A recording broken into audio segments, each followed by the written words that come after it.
ನಮಸ್ತೆ ವೀಕ್ಷಕರೇ. ಪರಿಸರದ ನಾಶ ಹೇಗೆಲ್ಲಾಗ್ತಾ ಇದೆ? ಈ ಪರಿಸರದ ನಾಶದಿಂದ ಮಾನವನ ದೇಹದ ಮೇಲೆ ಅಥವಾ ಜೀವ ಸಂಕುಲದ ಮೇಲೆ ಯಾವೆಲ್ಲ ತೊಂದರೆಗಳು ಕಂಡುಬರುತ್ತದೆ, ಹಾಗೆಯೇ ಪರಿಸರ ಲಾಭದಿಂದ ನಮಗೇನು ಲಾಭ, ನಮಗೇನು ನಷ್ಟ, ಇದನ್ನೆಲ್ಲ ಇವತ್ತು ಚರ್ಚೆ ಮಾಡಲಿಕ್ಕಿದ್ದೇವೆ. ಇದೇ ಇವತ್ತಿನ ವಿಶೇಷ, ಪರಿಸರ ಉಳಿಸಿ.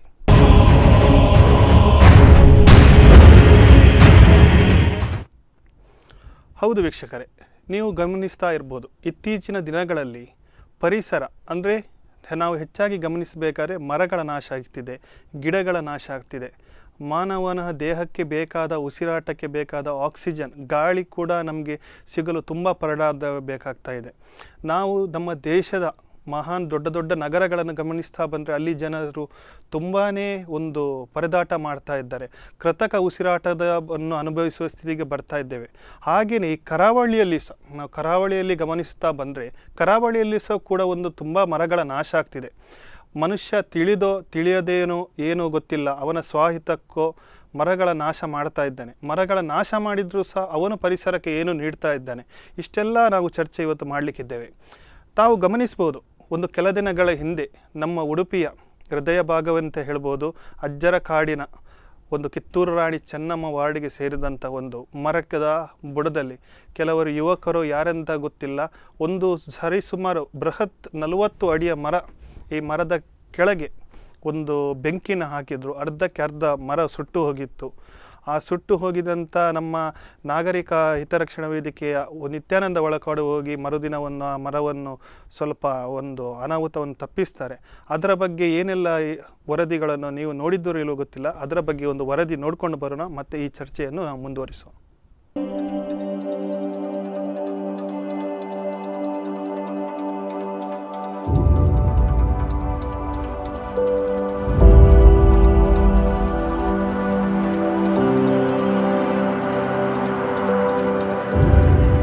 ಅಜ್ಜರಕಾಡು ವಾರ್ಡಿನ ಕಿತ್ತೂರು ಚೆನ್ನಮ್ಮ ರಸ್ತೆಯ ಉದ್ದಕ್ಕೂ ಸಾಲು ಮರಗಳಿದ್ದು, ಅದರಲ್ಲೊಂದು ಸುಮಾರು 40 ಅಡಿ ಎತ್ತರಕ್ಕೆ ಬೆಳೆದು ನಿಂತ ಮರದ ಬುಡದಲ್ಲಿ ಕಸದ ತ್ಯಾಜ್ಯ ಒಣಕಟ್ಟಿಗೆ ರಾಶಿಗೊಳಿಸಿ ಯಾರೋ ದುಷ್ಕರ್ಮಿಗಳು ಬೆಂಕಿ ನೀಡಿದ ಘಟನೆ ನಡೆದಿದೆ. ಅಗ್ನಿ ಜ್ವಾಲೆಗೆ ಮರದ ಬುಡ ಭಾಗವು ಹೊತ್ತಿ ಉರಿದಿದ್ದು, ಮರ ಬದುಕುವ ಸಾಧ್ಯತೆ ಕಡಿಮೆ ಇದೆ ಎಂದು ತಿಳಿದು ಬಂದಿದೆ.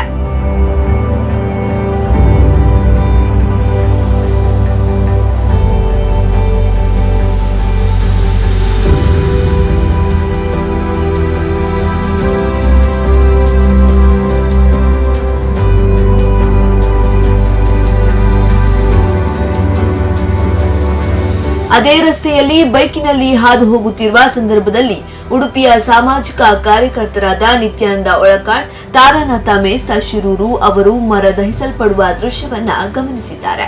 ತಕ್ಷಣ ಅವರು ಸನಿಹದ ಮನೆಗಳಿಂದ ನೀರು ತಂದು ಬೆಂಕಿಯನ್ನ ನಂದಿಸಿ ಮರವನ್ನ ರಕ್ಷಿಸಿದ್ದಾರೆ. ದುಷ್ಕೃತ್ಯವನ್ನ ಅವರು ಬಲವಾಗಿ ಖಂಡಿಸಿದ್ದಾರೆ.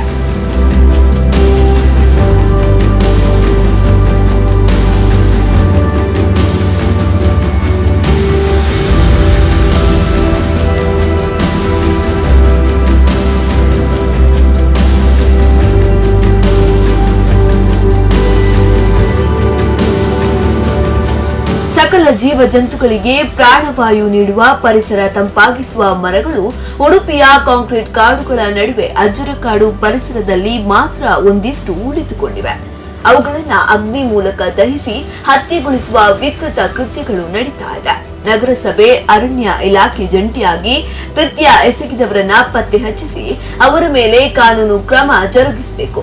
ಇಂತಹ ಪರಿಸರ ವಿಘ್ನಗೊಳಿಸುವ ಕೃತ್ಯಗಳು ಮರುಕಳಿಸಿದಂತೆ ಎಚ್ಚರಿಕೆ ವಹಿಸಬೇಕು ಅಂತ ಸಾಮಾಜಿಕ ಕಾರ್ಯಕರ್ತರಾದ ನಿತ್ಯಾನಂದ ಒಳಕಾಡು, ತಾರಾನಾಥ ಮೇಸ್ತ ಶಿರೂರು ಅವರು ಆಗ್ರಹಿಸಿದ್ದಾರೆ.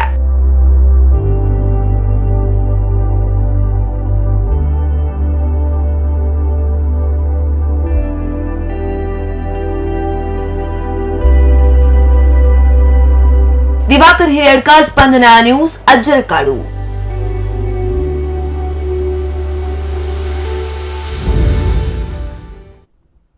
ನೋಡಿದ್ರಲ್ಲ ವೀಕ್ಷಕರೇ, ಇದು ನಮ್ಮ ಉಡುಪಿಯಲ್ಲಿ ನಡೆದಂಥ ಕೆಲ ದಿನಗಳ ಹಿಂದೆ ನಡೆದಂಥ ಉಡುಪಿಯಲ್ಲಿ ನಡೆದಂಥ ಘಟನೆ.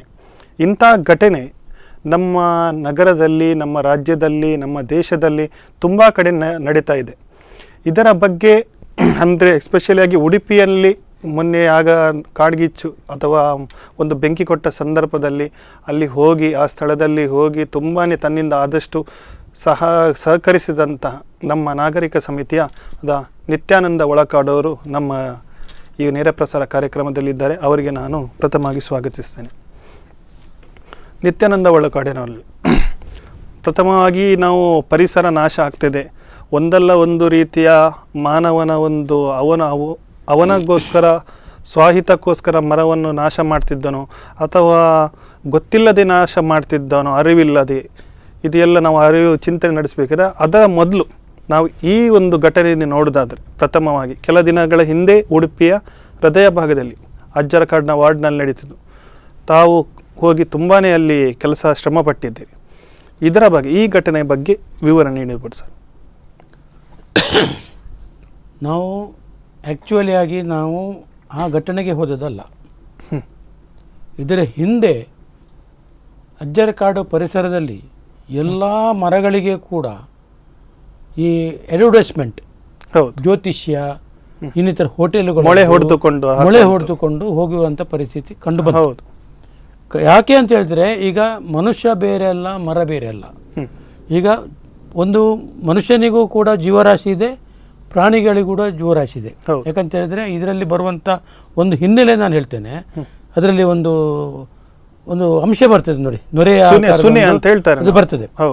ಮನುಷ್ಯನಿಗೆ ಚೂರಿ ಹಾಕಿದರೆ ಹೇಗೆ ರಕ್ತ ಬರ್ತದೆ, ಹಾಗೇನೆ ಮರಗಳನ್ನು ಸುಡುವಾಗ ಅಥವಾ ಮೊಳೆ ಹೊಡುವಾಗ ಅಂತ ಒಂದು ಅಂಶ. ಅದರಲ್ಲೂ ಕೂಡ ಕೆಲವು ಮರಗಳಲ್ಲಿ ನೀರು ಚಿಮ್ಮುತ್ತದೆ. ಯಾವುದು ನೀರು ಬರ್ತದೆ ಎಲ್ಲ ಮರಗಳಿಗೆ. ಮನುಷ್ಯ ನಮಗೆ ಬಾಯಿ ಬರ್ತದೆ, ಮಾತಾಡ್ತೇವೆ, ಮರ ಮಾತಾಡಲಿಕ್ಕೆ ಬರುವುದಿಲ್ಲ. ಅದಕ್ಕೆ ಉದಾಹರಣೆ ಕೊಡ್ತದೆ, ಅದು ಏನು ಕರಟಿ ಹೋಗುವಂಥದ್ದು ಅಥವಾ ಏನೋ ಒಂದು ಕೊಡ್ತದೆ. ಯಾಕಂದರೆ ಆವಾಗ ನಮಗೆ ಅದನ್ನು ಗಮನಿಸುವಂಥ ಶಕ್ತಿ ನಮಗೆ ಬೇಕು. ನಾವು ಹೋದದ್ದು ಏನಂತ ಹೇಳಿದ್ರೆ, ಅಲ್ಲಿ ಮರಗಳಿಗೆ ಹೋಗ್ತೇವೆ. ಅವರಿಗೆ ನಾನು ಆ ಒಂದು ನಾಮಫಲಕ ಇದೆ, ಜ್ಯೋತಿಷ್ಯಾಲಯದ ನಾಮಫಲಕ, ಆ ನಂಬರ್ ಇದೆ, ಹೆಸರಿಲ್ಲ, ಉಡುಪಿ ಅಂತೇಳಿ ಉಂಟು. ನಾನು ಕರೆ ಮಾಡಿದೆ. ಈಗ ಕರೆ ಮಾಡುವಾಗ ತುಂಬ ಕರೆ ಮಾಡಿದೆ, ಅವರು ರಿಸೀವ್ ಮಾಡಲಿಲ್ಲ. ಆದರೂ ಕೂಡ ಕಡೆಯ ಪ್ರಯತ್ನ ಮಾಡಿದೆ. ಮಾಡುವಾಗ ಅವರು, ಸರ್ ಏನು ಹೀಗೆ ನೀವು ಮರಕ್ಕೆ ಎಲ್ಲ ಮೊಳೆ ಹೊಡೆದು ಈ ಮರವನ್ನು ನಾಶ ಮಾಡುವಂಥ ಪರಿಸ್ಥಿತಿಯಲ್ಲಿ ಬಂದಿದ್ದೀರಿ, ಮರಕ್ಕೆ ಹಿಂಸೆ ಕೊಡ್ತಿದ್ದೀರಿ, ನಿಮ್ಮ ಏನು ನಾಮಫಲಕ ಹಾಕಿದ್ದೀರ ತೆಗಿಬೇಕು. ಇಲ್ಲ ಸರ್ ನಾನು ಹಾಕಲಿಲ್ಲ ಅಂತ ಹೇಳ್ಬಿಟ್ಟು, ಈ ನಂಬರ್ ನಿಮ್ಮದೇ ತಾನೇ, ಈ ನಂಬರವನ್ನೇ ನಾನು ಹಾಕಿದ್ದೇನೆ, ಆದರೆ ನಿಮ್ಮ ಹೆಸರಿದೆ ನಾಗೇಶ್ವರ ರಾವ್ ಅಂತ ಹೆಸರಿದೆ. ಅಲ್ಲ ಸರ್ ನಾವು ಬೆಂಗಳೂರಲ್ಲಿದ್ದೇವೆ ನಾವು ಅಂತ ಹೇಳ್ಬಿಟ್ಟು. ನೀವು ಬೆಂಗಳೂರಲ್ಲಿ ಇರಲಿ, ಉಡುಪಿಯಲ್ಲಿ ಇರಲಿ, ಡೆಲ್ಲಿಯಲ್ಲಿ ನಮಗೆ ಅಗತ್ಯ ಇಲ್ಲ. ನಿಮ್ಮ ನಾಮಫಲಕ, ನಿಮ್ಮ ಮೊಬೈಲ್ ನಂಬರ್ ಇರುವಂಥ ನೀವು ಇದನ್ನು ತೆಗಿಬೇಕು ಅಂತ, ಮರದಲ್ಲಿ ಹೊಡೆದಂತ ತೆಗಿಬೇಕು. ಅಲ್ಲ ನಾವು ಹಾಕಿದ್ದಲ್ಲ, ಅದು ಕಾಂಟ್ರಾಕ್ಟರ್ ಹಾಕಿದ್ದು. ಕಾಂಟ್ರಾಕ್ಟರ್ ಹಾಕ್ಲಿ, ತಮಗೆ ಸಂಬಂಧಪಟ್ಟ ನಂಬರ್ ಯಾರಿರೋದು, ನನ್ನ ನಂಬರ್ ಇದೆ, ನಾನು ಅದಕ್ಕೆ ಜವಾಬ್ದಾರಿ. ಹೌದು, ನೀವು ಹೆಸರು ಮತ್ತೆ ನಂಬರ್ ಕೊಟ್ಟರೆ ಆಗ್ಲಿಕ್ಕಿಲ್ಲ, ಅವನು ಬಿಟ್ಟಿಯಾಗಿ ಹಾಕ್ಲಿಕ್ಕೆ. ನಿಮ್ಮದು ನೇರವಾಗಿ ನಿಮ್ಮ ಅಡ್ರೆಸ್ ಕೊಡಬೇಕು, ಆವಾಗ ನಮಗೆ ಗೊತ್ತಾಗ್ತದೆ. ಇಲ್ಲ ಸರ್ ನಾನು ಮಂಚೆಯಲ್ಲಿ ಇರೋದು, ಅಲ್ಲಿ ಇರೋದು, ಇಲ್ಲಿ ಇರೋದು, ಏನೋ ಹೇಳ್ಬಿಟ್ಟ. ಮತ್ತು ನನಗೆ ಸ್ವಲ್ಪ ಬೇಸರ ಆಯ್ತು. ನಾನು ಸ್ವಲ್ಪ ಮಾತಾಡಿದೆ. ಅವನು ಲಾಸ್ಟಿಗೆ ಏನು ಹೇಳಿದ ಮಾತುಗು ಅಂತ ಹೇಳಿದ್ರೆ, ಸರ್ ನೀವು ನಮ್ಮ ಜಾತಿ ನಿಂದನೆ ಮಾಡ್ತಿದ್ದೀರಿ ಅಂತೇಳಿ. ಅಂದರೆ ನಿಮ್ಮ ಮೇಲೆ ಗೂಬೆ ಕೂರಿಸೋ ನಾನು ಹೇಳಿದೆ, ನಿಮ್ಮ ಜಾತಿ ಯಾವುದು ಏನು ಅಂತ ನಾನು ನಿಮ್ಮ ಹತ್ರ ಕೇಳಿಲ್ಲ, ನಿಮ್ಮ ಹೆಸರು ನಾನು ಕೇಳಿಲ್ಲ. ನನಗೆ ಬೇಕಾದ್ರೆ ನನ್ನ ಹೆಸರು ಕೇಳಿದ ಅವನು, ನಾನು ಹೇಳಿಲ್ಲ. ನಿಮಗೆ ನನ್ನ ಹೆಸರು ಯಾಕೆ ಬೇಕು?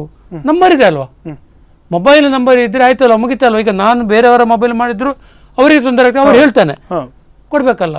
ಇಲ್ಲ ಸರ್ ನಾನು ಅದಕ್ಕೆ ವ್ಯವಸ್ಥೆ ಮಾಡ್ತೇನೆ ಅಂತ ಹೇಳಿಬಿಟ್ಟ. ಆಯಿತು, 1 ದಿವಸ ಬಿಟ್ಟೆ, 2 ದಿವಸ ಬಿಟ್ಟೆ, ಇಲ್ಲಿಗೆ ನಾನು ಅರಣ್ಯ ಇಲಾಖೆ ಫೋನ್ ಮಾಡಿದೆ. ಅರಣ್ಯ ಇಲಾಖೆ ಅವರು ಕೂಡ ಬಂದರು, ಅವರು ಕೂಡ ಕರೆ ಮಾಡಿದ್ರು, ಅವರಿಗೆ ಕೂಡ ಅದೇ ಉತ್ತರ ಕೊಟ್ಟ. ನಾನು ಒಮ್ಮೆ ಕೇಳ್ತೇನೆ ಸರ್, ಈಗ ಫ್ಲೆಕ್ಸ್ ಹಾಕುದಾದ್ರೆ ನನಗೆ ಸ್ಥಳೀಯ ಸಂಬಂಧಪಟ್ಟ ಸಂಸ್ಥೆಗಳು, ನಗರಸಭೆ ಆಗಲಿ, ಪಂಚಾಯತ್ ಆಗಲಿ, ಅವರಿಗೆ ನಾನು ಇಷ್ಟಿಷ್ಟಂತ ತೆರಿಗೆ ಏನೋ ಕಟ್ಟಿ ಅವರು ಒಂದು ಪರ್ಮಿಷನ್ ಕೊಡ್ತಾರೆ. ಆ ಪರ್ಮಿಷನನ್ನು ನಾನು ಹೋಗಿ ಫ್ಲೆಕ್ಸ್ ಹಾಕ್ತೇನೆ, ಬಂಟಿಂಗ್ಸ್ ಹಾಕ್ತೇನೆ. ಈಗ ಮರಗಳಿಗೆ ಏಕಾಏಕಿ ಹೊಡೆದು ಹೋಗ್ತಾರೆ. ಇದಕ್ಕೂ ಕೂಡ ನಗರಸಭೆಯಿಂದ ಅನುಮತಿ ಪಡಬೇಕು. ಯಾವುದೇ ಜಾಹೀರಾತು ಹಾಕುವವರು ನಗರಸಭೆಯಿಂದ ಮರಕ್ಕೆ ಹೊಡಿಲಿ, ಗೋಡೆಗೆ ಹೊಡಿಲಿ, ಇಲ್ಲಿಗೆ ಬೇಕು, ನಗರಸಭೆ ವ್ಯಾಪ್ತಿಯಲ್ಲಿರುವಂಥ ಮರಗಳು ಅವರು ಅನುಮತಿ ಪಡೆಯಲೇಬೇಕು. ದಿನ ಅಂತ ಅದು ಅನುಮತಿ ಇಲ್ಲ ಅದ್ರಲ್ಲಿ. ಯಾಕಂತ ಹೇಳಿದ್ರೆ ಅಡ್ರೆಸ್ ಇಲ್ಲ ಅದರಲ್ಲಿ. ಯಾರು ಹುಡುಕುದು? ಉಡುಪಿ ನಂಬರ್ ನಮ್ಮ ಹತ್ರ ಕಾಲ್ ಐಡಿ ಇದ್ದ ಕಾರಣ ಅದರಲ್ಲಿ ಹೆಸರು ಬರ್ತದೆ. ಹಾಗಿರುವಾಗ ನಾವು ಅದನ್ನು ಐಡೆಂಟಿಫೈ ಮಾಡ್ಲಿಕ್ಕೆ ಬರ್ತದೆ. ಈಗ ಅದರ ನಂತರ ಕೂಡ ನಾನು ಫೋನ್ ಮಾಡಿದ್ದಕ್ಕೆ, ಇಲ್ಲ ಸರ್ ನಾನು ಬೆಂಗಳೂರಿದ್ದೇನೆ, ನಾನು ಉಡುಪಿ ಬಿಟ್ಟುಬಿಟ್ಟಿದ್ದೇನೆ. ಬಿಟ್ಟುಬಿಟ್ಟಿದೆ ಹೇಳ್ತಾರೆ. ನೀ ಏನೇ ಬಿಟ್ಬಿಟ್ಟು ಮಾರ ತೆಗಿಬೇಕು, ಇವತ್ತಿನವರೆಗೆ ತೆಗಿಲಿಲ್ಲ. ಅದ್ರ ಬಗ್ಗೆ ಈಗ ನಾಳೆ ನಾವು ಹಾಗೆ ಆಲೋಚನೆ ಮಾಡ್ತಿದ್ದೇವೆ, ಏನು ಮಾಡಬೇಕು ಎಂಬ ಆಲೋಚನೆ ನಾವು ಅದ್ರ ಬಗ್ಗೆ ಅದನ್ನು ಹುಡುಕಿಕೊಂಡು ಹೋಗುವಾಗ ಅದೇ ರಸ್ತೆಯಲ್ಲಿ ನೇರವಾಗಿ ಬರುವಾಗ ಮರಕ್ಕೆ ಬೆಂಕಿ ಬಿಡ್ತಾ ಉಂಟು.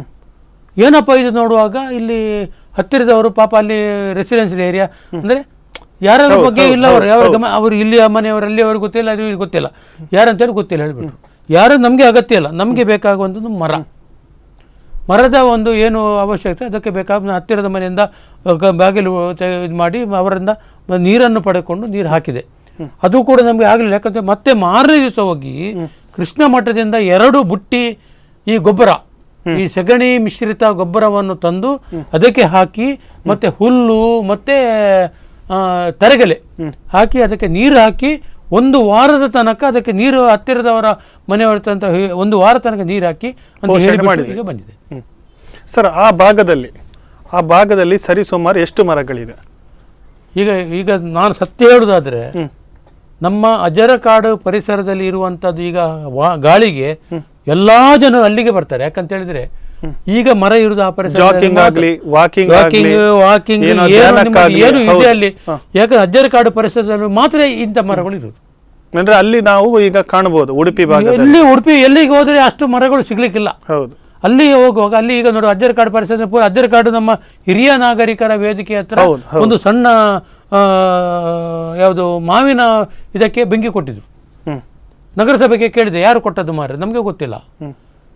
ಅಲ್ಲಿ ಯಾರೋ ಕುಡುಕರು ಬರ್ತಾರೆ, ಅದನ್ನೆಲ್ಲ ರಾಶಿ ಹಾಕಿ ಕೊಡ್ತಾರೆ, ಅದು ನಮಗೆ ಗೊತ್ತಿಲ್ಲ. ಅದು ನಮಗೆ ಗೊತ್ತಿಲ್ಲ ಅಂತ ಹೇಳಿ ನಮ್ಗೆ ಹೇಳ್ಬಾರ್ದು. ಅವರ ಮೇಲೆ ಕ್ರಮ ಅದು ಗೊತ್ತಿಲ್ಲ ಅಂತ ಹೇಳಿದ ಮೇಲೆ ಮುಗಿತಾರೆ, ಯಾರ ಮೇಲೆ ಕ್ರಮ ಕೈಗೊಳ್ಬೇಕು. ಆದರೂ ಕೂಡ ನಾವು ಅದನ್ನು ರಕ್ಷಿಸಬೇಕಂತ ಹೇಳಿ ಎಲ್ಲ ರೀತಿಯ ಪ್ರಯತ್ನ ಮಾಡಿ ಅದನ್ನು ಈಗ ರಕ್ಷಿಸಿ ಈಗ ಅದಕ್ಕೆ ಚಿಗುರು ಬಂದಿದೆ. ಈಗ ಅದನ್ನು ಹಾಗೆ ಬಿಟ್ಟಿದ್ರೆ ಅದು ಸಾಯ್ತದೆ. ಸತ್ರೆ ಮರ ಸಾಯುವ ಪ್ರಶ್ನೆ ಅಲ್ಲ, ಮರ ಹೇಗೆ ಸಾಯ್ತದೆ ಮನುಷ್ಯನು ಕೂಡ ಅದೇ ಪ್ರಶ್ನೆಯಲ್ಲಿ ಬರ್ತದೆ. ಮನುಷ್ಯನಿಗೆ ಬೆಂಕಿ ಕೊಟ್ಟರೆ ಅದನ್ನು ಟ್ರೀಟ್ಮೆಂಟ್ ಮಾಡದಿದ್ರೆ ಮನುಷ್ಯ ಸಾಯ್ದು ಕೂತ್ಕೊಳ್ತಾನ. ಹಾಗೆ ಮರ ಕೂಡ ಪೋಷಣೆ ಮಾಡಬೇಕು. ಒಂದು ನಮ್ಮ ಮನುಷ್ಯ ಜನ್ಮ ರೀತಿಯಲ್ಲೇ ಮರ ಇರುವುದು. ಮನುಷ್ಯ ಆಗಲಿ ಪ್ರಾಣಿ ಆಗಲಿ ಎಲ್ಲ ರೀತಿಯಲ್ಲಿ ಅವರವರ ಬುದ್ಧಿ, ಅವರವರ ಒಂದು ಶಬ್ದ, ಅವು ಈ ಕಾಗೆ ಆಗಲಿ ಏನಾಗ ಶಬ್ದದಲ್ಲಿ ಅದು ಆ ಪಕ್ಷಿಗಳಿಗೆ ಗೊತ್ತಾಗ್ತದೆ. ಹಾಗೆ ನಾವು ಮನುಷ್ಯರಿಗೆ ನಾವು ಮಾತಾಡ್ತೇವೆ, ಅದೇ ರೀತಿ ಮರಗಳು ಕೂಡ ಅದೇ ರೀತಿಯಲ್ಲಿ ಮಾತಾಡುವಂಥ ಶಕ್ತಿ ಇರ್ಬೋದು. ಅದು ನಮಗೆ ಗೊತ್ತಿಲ್ಲ, ಅದು ಪರಿಸರ ತುಂಬ ಇರ್ಬೋದು, ನಮಗೆ ಗೊತ್ತಿಲ್ಲ ಅಷ್ಟೇ. ಹೌದು ಸರ್, ನಾನು ಹೇಳಬೇಕಾದ್ರೆ ಈಗ ನೀವು ಹೇಳ್ತಾ ಬಂದರೆ ಈಗಿನ ಪರಿಸ್ಥಿತಿಯಲ್ಲಿ ಉಡುಪಿ ನಗರವನ್ನು ಗಮನಿಸಿದರೆ ಅಜ್ಜರಕಾಡಿನಲ್ಲಿ ಸಾಕಷ್ಟು ಮರಗಳಿದೆ. ಅಲ್ಲಿದ್ದಷ್ಟು ಮರಗಳು ಈಗ ಬೇರೆ ಕಡೆಯಲ್ಲಿ ಇಲ್ಲ. ನಾನು ನಿಮಗೆ ನೀವು ಹಿಂದಿನಿಂದಲೂ ಉಡುಪಿಯಲ್ಲೇ ವಾಸ ಮಾಡಿ ನಿಮ್ಮ ಜನಜೀವನವನ್ನು ಉಡುಪಿಯಲ್ಲಿ ತೆಗೆದೆವು. ಉಡುಪಿಯ ಅಂದಿನ ಪರಿಸರದ ಅಂದರೆ ಮರಗಳ ಹಾಗೂ ಪ್ರಾಣಿ ಪಕ್ಷಿಗಳು ಗಮನಿಸಿದಾದರೆ ಇವತ್ತಿನ ಪರಿಸ್ಥಿತಿಗೂ ಉಡುಪಿ ಆಗ ಹೇಗಿತ್ತು ಈಗ ಹೇಗಿದೆ? ಅಂದರೆ ನಾನು ನೇರವಾಗಿ ಹೇಳ್ಬೇಕಂತ ಹೇಳಿದರೆ ಒಂದು 30-35 ವರ್ಷದ ಹಿಂದೆ ನಾನು ಮರದ ವ್ಯಾಪಾರ ಮಾಡಿದವನು. ಮರದ ವ್ಯಾಪಾರ ಅಂತ ವ್ಯಾಪಾರದ ಸಂಸ್ಕೃತಿ ನಂದು ಇದಲ್ಲ. ನಾನು ನಾನಾ ರೀತಿಯ ಉದ್ಯೋಗ ಬಿಟ್ಟು ನನ್ನ ಮನೆಯ ಎದುರುಗಡೆ ಒಂದು ದೊಡ್ಡ ಮಾವಿನ ಮರ ಇತ್ತು. ಅದು ನನಗೆ 350 ರೂಪಾಯಿ ಕೊಡ್ತೇನೆ ಮಾರೆ, ನಾನು ವ್ಯಾಪಾರಕ್ಕೆ ಬಂದದಲ್ಲ. ಓನರ್ ಹೇಳಿದರು, ಅದು ಇದಾಗಿದೆ ಮಾರೆ, ತುಂಬ ಇದಾಗಿದೆ, ನೀನು ಕಡ್ದು ಏನಾದರೂ ಮಾಡಿ 350 ರೂಪಾಯಿ ಕೊಡು. 350 ರೂಪಾಯಿ ಕೊಟ್ಟು ಅದೇ ನನಗೆ ಒಂದು ವರದಾನ ಸಿಕ್ಕಿತ್ತು ನನಗೆ ಆವಾಗ. ಅಂದರೆ ಆ ನನ್ನ 350 ರೂಪಾಯಲ್ಲಿ ನಾನು 3,500-4,000 ಮಾಡಿದಿರ್ಬೋದು ಅದಕ್ಕೆ ಬೇರೆ. ಅದರ ನಂತರ ನಾನು ಆವಾಗ ನಮಗೆ ಮರದ ಬಗ್ಗೆ ಅಷ್ಟು ಜ್ಞಾನ ಇಲ್ಲ, ಮತ್ತೆ ಮರದಲ್ಲಿ ಏನು ಆಗ್ತದೆ ನಮಗೆ ಅದು ರಕ್ಷಣೆ, ಲಾಭದ ಪ್ರಶ್ನೆ, ರಕ್ಷಣೆ ಏನು ಸಿಗ್ತದೆ ನಮಗೆ, ಈ ಹಕ್ಕಿಗಳಿಗೆ ಬೇಕು. 35 ವರ್ಷದ ಯಾರಿಗೆ ಅದು ಗೊತ್ತಿದೆ. ಅದನ್ನು ಮಾಡಿ ನಾನು ಮರದ ವ್ಯಾಪಾರನೇ ಶುರು ಮಾಡಿಬಿಟ್ಟೆ. ಆವಾಗ ಈ ರೀತಿ ಮರದ ಬಗ್ಗೆ ಅಂದರೆ ನಾವು ಮರ ವ್ಯಾಪಾರ ಮಾಡಿದೆ ಅಂತ ಹೇಳಿದ್ರೆ ಇಲ್ಲಿ ರಸ್ತೆ ಬದಿಯಲ್ಲಿದ್ದ ಮರ ಅಲ್ಲ, ಈ ಕೆಲವು ಕಡೆಯಲ್ಲಿ ಮನೆಯಲ್ಲಿದ್ದ ಮರವನ್ನು ಮಾರಾಟ ಮಾಡ್ತಾರೆ. ಅಲ್ಲ, ಖಂಡಿತವಾಗಿ ಬೇಕಾಗ್ತದೆ. ಈಗ ಮನೆಯಲ್ಲಿ ನೋಡ್ಬೇಕಾದ್ರೆ ಈಗ ದ್ವಾರಕ್ಕೆ ಬೇಕು, ಮನೆಯ ಮರವನ್ನೇ ನಾನು ಖರೀದಿ ಮಾಡಿಕೊಂಡು ನಾನು ಇಂತಿಂತ ಒಂದು ಸ್ವಯಂ ಮಾಡಿದ ನಾನು ಕೊಡ್ತಿದ್ದೆ. ಯಾವುದು ಪರ್ಮಿಷನ್ ಇಲ್ಲ. ಪರ್ಮಿಷನ್ ಮಾಡಿದ್ರೆ ನಮಗೆ ಗೊತ್ತಿಲ್ಲ, ಪರ್ಮಿಷನ್ ಎಂಬುದು ನಮಗೆ ಗೊತ್ತಿಲ್ಲ. ಹಾಗಿರುವಾಗ ಅದು ಆಯ್ತು ಮತ್ತೆ ಅದು ನಮ್ಮ ಫಾರೆಸ್ಟ್ ಎಲ್ಲರಿಗೂ ಗೊತ್ತಾಯ್ತು. ಹೀಗೆ ಕಳ್ಳತನವಾಗಿ ಮರ ಸಾಗಾಟ ಹೋಗ್ತಿದ್ದೆ ಅಂತ ಗೊತ್ತಾಯ್ತು. ಇದು ಫ್ಯಾಕ್ಟ್. ನಾನು ಮಾಡಿದಂತ ಅನೇಕ ಮಂದಿ ನಡೆಸ್ತಾ ಇದ್ದಾರೆ. ಆವಾಗ ಒಂದು ರೇಂಜರ್ ಯಾರು ಶ್ರೀಧರ್ ಬೋವಿ ಅಂತ ರೇಂಜರ್ ಹೇಳಿದ್ರು, ನಿನ್ನನ್ನು ನಾನು ಹಿಡಿತೇನೆ ಅಂತ ಹೇಳಿಬಿಟ್ರು. ಇಲ್ಲ ಸರ್, ನಾನು ಏನು ಕಳ್ಳತನ ಮಾಡಲಿಲ್ಲ, ಖರೀದಿ ಮಾಡಿಕೊಂಡು ನಾನು ಮಾಡಿದ್ದೇನೆ, ನಾನು ಜೀವನಕ್ಕೆ ಒಂದು ಉಪಯೋಗ ಮಾಡ್ತಿದ್ದೇನೆ. ಆದರೂ ಕೂಡ ನೀನು ಅದಕ್ಕೆ ಪರ್ಮಿಟ್ ಮಾಡಿ ನೀನು ಮಾಡಬೇಕು. ಪರ್ಮಿಟ್ ಮಾಡಬೇಕಾದ್ರೆ ನಮಗೆ ಇಲ್ಲಿ ನಿಮ್ಮ ಕಾನೂನಿನ ತೊಡಕಿರ್ತದೆ, ಅದಕ್ಕೆ ಏನು ಮಾಡಲಿಕ್ಕೆ ಬರೋದಿಲ್ಲ. ಆವಾಗ ನಾವು ಈ ರೀತಿ ಮಾಡ್ತೇವೆ. ಅದು ಹಿಡಿದೇ ಬಿಟ್ರು ನನ್ನನ್ನು. ಅದರ ನಂತರ ಮರದ್ದು ಕ್ಲೋಸ್ ಮಾಡಿಬಿಟ್ಟೆ. ತದನಂತರ ನಾನು ಸಾರ್ವಜನಿಕ ಸೇವೆಗೆ ಬಂದ ನಂತರ ಈ ಮರದಲ್ಲಿ ಏನು ತೊಂದರೆ ಇದೆ, ಮರದಲ್ಲಿ ಹಕ್ಕಿಗಳಿಗೆ ಎಷ್ಟು ಪ್ರಯೋಜನ ಇದೆ, ಮರದಲ್ಲಿ ಈಗ ನೋಡಿ, ಈಗ ಇಲ್ಲಿ ಕುಂಟಲಕಾಡಲ್ಲಿ ಹಾವು ಹಿಡೀರಿ, ಮಂಗಡಿ ಏನೂ ಇದ್ರೂ ಕೂಡ ಕಾಡಿಗೆ ಬಿಡ್ತಿದ್ರು. ಹೌದು ಹೌದು, ಹಾಕುವಂಥದ್ದು. ಯಾಕಂದ್ರೆ ಪ್ರಾಣಿಗಳ ರಕ್ಷಣೆಗೆ ಅಲ್ಲಿತ್ತು. ಅಲ್ಲಿ ಮಣಿಪಾಲ ಅಪ್ಪಿಗೆ ಹೋಗುವಾಗ ಮಂಗಗಳ ರಾಶಿ, ಈ ನಮ್ಮ ಎಲ್ಲಿ ಸಾಮಾನ್ಯವಾಗಿ ನಮ್ಮ ಆನೆಗುಡ್ಡೆ ಹೌದು, ಆನೆಗುಡ್ಡೆಯಲ್ಲಿ ಮಂಗಗಳು ಹೇಗಿರ್ತೇವೆ ಹಾಗೆ ಅಲ್ಲಿ ಮಂಗಗಳ ರಾಶಿಗಳು ಅಷ್ಟು ಒಂದು ಪ್ರೀತಿ ಪ್ರೇಮದಿಂದ ಹೋಗುವವರಿಗೆಲ್ಲ ಒಂದು ಸ್ವಾಗತದಾಗೆ ಇತ್ತು. ಈಗ ಎಲ್ಲಿದೆ? ಇವಾಗ ಕಾಡು ಬಿಟ್ಟು ಈಗ ಅಲ್ಲಿ ದೊಡ್ಡ ನಾಡಿಗಿಂತಲೂ ದೊಡ್ಡ ಪರಿಸ್ಥಿತಿಯಲ್ಲಿ ಆಗಿದೆ ಈಗ. ಹಾಗಿರುವಾಗ ಅದನ್ನೆಲ್ಲ ಎಣಿಸಿದ್ರೆ ಇವಾಗ ನಮ್ಮ ಕಾಡಿಗೆ ಏನು, ನಮ್ಮ ಮನುಷ್ಯರಿಗೆ ಮತ್ತು ನಮ್ಮ ಅರಣ್ಯಕ್ಕೆ ಏನು ಬೆಲೆ ಇದೆ? ನಾನು ನಗರ ಪ್ರದೇಶದಲ್ಲಿ, ಯಾಕಂತ ಹೇಳಿದ್ರೆ ಈಗ ಆಕ್ಚುಲಿ ಆಗಿ ಅಭಿವೃದ್ಧಿ ಆಗಬೇಕು. ಅಭಿವೃದ್ಧಿ ಆಗೋದಕ್ಕೆ ನಾವು ಅಭಿವೃದ್ಧಿ ಆಗುವಾಗಲೂ ಕೂಡ ಒಂದು ಮರವನ್ನು ಕಡಿದ್ರೆ ಅದಕ್ಕೆ 10 ಗಿಡವನ್ನು ನೆಡುವಂತವನ್ನು ಅವರು ಇದು ಏನೂ ಇಲ್ಲ. ಇಲ್ಲಿ ಈಗ ಅಲ್ಲಿ ಕಮರ್ಷಿಯಲ್, ಅಲ್ಲಿ ಏನು ಚಿಕನ್ ಬೇಕಾ, ಮಟನ್ ಬೇಕಾ, ಏನು ಬೇಕು, ಅದು ಮಠದ ಸೊತ್ತು. ಮಠದ ಸೊತ್ತಿನಲ್ಲಿ ಇಲ್ಲಿ ಈ ನಿಮ್ಮ ಇದೆಲ್ಲ ಮಾಡಲಿಕ್ಕಿಲ್ಲ. ವೆಜ್, ಪ್ಯೂರ್ ವೆಜ್ ಆಗಲಿ ಅಥವಾ ಏನು ಪ್ರಯಾಣಿಕರು ಬರ್ತಾರೆ ಅವರಿಗೆ ರಕ್ಷಣೆ ಕೊಡಲಿಕ್ಕೆ ನಿಲ್ಲಲಿಕ್ಕೆ ಬರುವಂಥ ಕಾರ್ಯಕ್ರಮ ಮಾಡುವಂಥದ್ದು ಇದು ಯಾವುದಿದು. ಇಲ್ಲಿ ಈಗ ಏನಿಲ್ಲ. ಈಗ ಎಲ್ಲಿದೆ ಮಂಗಗಳು? ಎಲ್ಲಿವೆ ಮಂಗಗಳು? ಪಾಪ ಬರ್ತವೆ, ಮಂಗಗಳಿಗೆ ಆಹಾರ ಸಿಗದೆ ಇಲ್ಲಿ ನಾಡಿಗೆ ಬರ್ತವೆ. ನಾಡಿಗೆ ಸಿಕ್ಕಿ ಈ ಟೆಲಿಫೋನು ಮರಕ್ಕೆ, ಟೆಲಿಫೋನ್ ಕಂಬಕ್ಕೆ ಸಿಕ್ಕಿ ಸಾಯ್ತು ಹೋಗ್ತದೆ. ಯಾಕಂದ್ರೆ ರಕ್ಷಣೆ ಇಲ್ಲ. ಈಗ ಕಾಡಿನಲ್ಲಿ ಇರುವುದು ಅಂತ ಈಗ ಆಗಿ ಏನು ಮಾಡಬೇಕಂತ ಹೇಳಿದ್ರೆ, ಇಂಥ ಕಾಡುಗಳನ್ನು ಕಡಿದ ನಂತರ ಈ ಪ್ರಾಣಿಗಳಿಗೆ ಬೇಕಾಗುವಂಥ ಗಿಡಗಳು ನೆಡಬೇಕು. ಫುಡ್ ಇದು ಏನು ಹಣ್ಣು ಹಂಪಲಿನ ಒಂದು, ಯಾಕಂದ್ರೆ ಪ್ರಾಣಿಗಳಿಗೆ ಬೇಕಾಗುವ, ಮಂಗಗಳಿಗೆ ಬೇಕಾದ ಹಣ್ಣು ಹಂಪಲು ಅಥವಾ ಏನಾದ್ರು ಒಂದು ಗಿಡ ನೆಟ್ಟರೆ ಅದು ಬೆಳೆದು ತನ್ನಷ್ಟಕ್ಕೆ ಅದಕ್ಕೆ ಬೇಕಾಗುವಂತಹ. ಮರಗಳಲ್ಲಿ ನಾವು ಗೂಡು ಕಟ್ಟುವುದನ್ನು ಈಗ ನೋಡುವುದು ಭಾರಿ ಅಪರೂಪ. ಇಲ್ಲ, ಗೂಡೆ ಮೊದಲೆಲ್ಲ ಹಕ್ಕಿಗಳ ಗೂಡೆಯನ್ನು, ಗಿಳಿಗಳ ಗೂಡೆಯನ್ನು, ಈ ರಾಮಪ್ಪ ಗಿಳಿ ಅಂತ ಹೌದು, ಈಗ ಎಲ್ಲಿದೆ? ಈಗ ಅದನ್ನು ಸಾಕ್ಲಿಕ್ಕೆ ಬಿಡುದಿಲ್ಲ. ಈಗ ನನಗೆ ಬೇಕು ಅಂತ ಸಾಕ್ಲಿಕ್ಕೆ ಬಿಡುದಿಲ್ಲ. ಹಾಗಿರುವಾಗ ಇಲ್ಲಿಯ ಒಂದು ನಮ್ಮ ಪರಿಸ್ಥಿತಿ ಯಾವ ರೀತಿ ಹೇಳಬೇಕಂತೇಳಿ ಜನರೇ ಊಹೆ ಮಾಡಬೇಕಾಗ್ತದೆ ಅಷ್ಟೇ. ಹೌದು. ಮತ್ತು ಪರಿಸರದ ನಾಶದ ಬಗ್ಗೆ ಹೇಳಬೇಕಾದ್ರೆ ಸರ್, ಈಗ ಪರಿಸರದ ಒಂದು ಕಡೆ ಪರಿಸರದ ನಾಶ ತುಂಬಾ ಆಗಿದೆ. ಹಾಗಾಗಿ ಇಲ್ಲಿ ಜನಸಂಖ್ಯಾ ಬೆಳವಣಿಗೆ ಸಹ ತುಂಬ ಆಗಿದೆ. ಈಗ ನಮಗೆ ಮನುಷ್ಯ ನಿತ್ಯ ಉಸಿರಾಡಬೇಕಾದ್ರೆ ಆಮ್ಲಜನಕ, ಆಕ್ಸಿಜನ್ ಬೇಕೇ ಬೇಕು. ಹಾಗಾಗಿ ಈ ನಗರಗಳ ಬೆಳವಣಿಗೆಯಿಂದ ನಮಗೆ ಗಾಳಿ, ಶುದ್ಧವಾದ ಗಾಳಿ ಸಿಗ್ತಿಲ್ಲ. ಮಾನವನಿಗೇನು ಉಸಿರಾಡಬೇಕಾ, ಶುದ್ಧ ಗಾಳಿ ಸಿಗ್ತಾ ಇಲ್ಲ. ಈಗ ದೆಹಲಿಯಲ್ಲಿ ನಿಮಗೆ ಗೊತ್ತಿರ್ಬೋದು, ದೆಹಲಿ ಅಂತ ನಗರಗಳಲ್ಲಿ ಈ ವಾಹನದ ದಟ್ಟಣೆಯ ಹೊಗೆಯಿಂದಾಗಿ ಅಲ್ಲಿ ಗಾಳಿಯ ಪ್ರಮಾಣ ಕಮ್ಮಿಯಾಗಿ ಸಮಸಂಖ್ಯೆ ಬೆಸ ಸಂಖ್ಯೆ ಎಂಬ ನೀತಿ ಅಂತಂದರು ವಾಹನಗಳಿಗೆ. ಹಾಗೇನೆ ಒಂದು ತುಂಬ ಅಲ್ಲಿ ಗಾಳಿಯ ಕೊರತೆ ಇತ್ತು, ಗಿಡದ ಕೊರತೆ ಇತ್ತು. ಅದು ನಿವಾರಿಸಲಿಕ್ಕೆ ತುಂಬ ಕಷ್ಟ ಆಗ್ತಿದೆ. ಇದು ಈ ಒಂದು ದಿಲ್ಲಿ ಅಂತ ನಗರಗಳಿಗೆ ನಮ್ಮ ಈ ಕರಾವಳಿ ಭಾಗ ಸೇರ್ತದ, ಇನ್ನೇನಾಗ್ಬೋದು ಎಂಬ ನಿಮ್ಮೊಂದಿಗೆ ಚರ್ಚೆ ಮಾಡಲಿಕ್ಕಿದ್ದೇನೆ. ಅದರ ಮುಂಚೆ ಒಂದು ಸಣ್ಣ ವಿರಾಮ ತಗೊಳ್ಳೋ ಸರ್. ವೀಕ್ಷಕರೇ, ಇನ್ನಷ್ಟು ಪರಿಸರದ ಬಗ್ಗೆ ನಾವು ಒಂದು ಚರ್ಚೆಯನ್ನು ಮಾಡುವ, ನಮ್ಮ ಅತಿಥಿಗಳಿಂದ ಇನ್ನಷ್ಟು ಒಳ್ಳೆಯ ಉತ್ತಮವಾದಂಥ ಮಾಹಿತಿಗಳನ್ನು ನೀಡುವ ಅಂತ ಹೇಳ್ತಾ ಈ ಪರಿಸರ ಉಳಿಸಿ ಎಂಬ ಕಾರ್ಯಕ್ರಮದಲ್ಲಿ ಒಂದು ಚಿಕ್ಕ ವಿರಾಮ.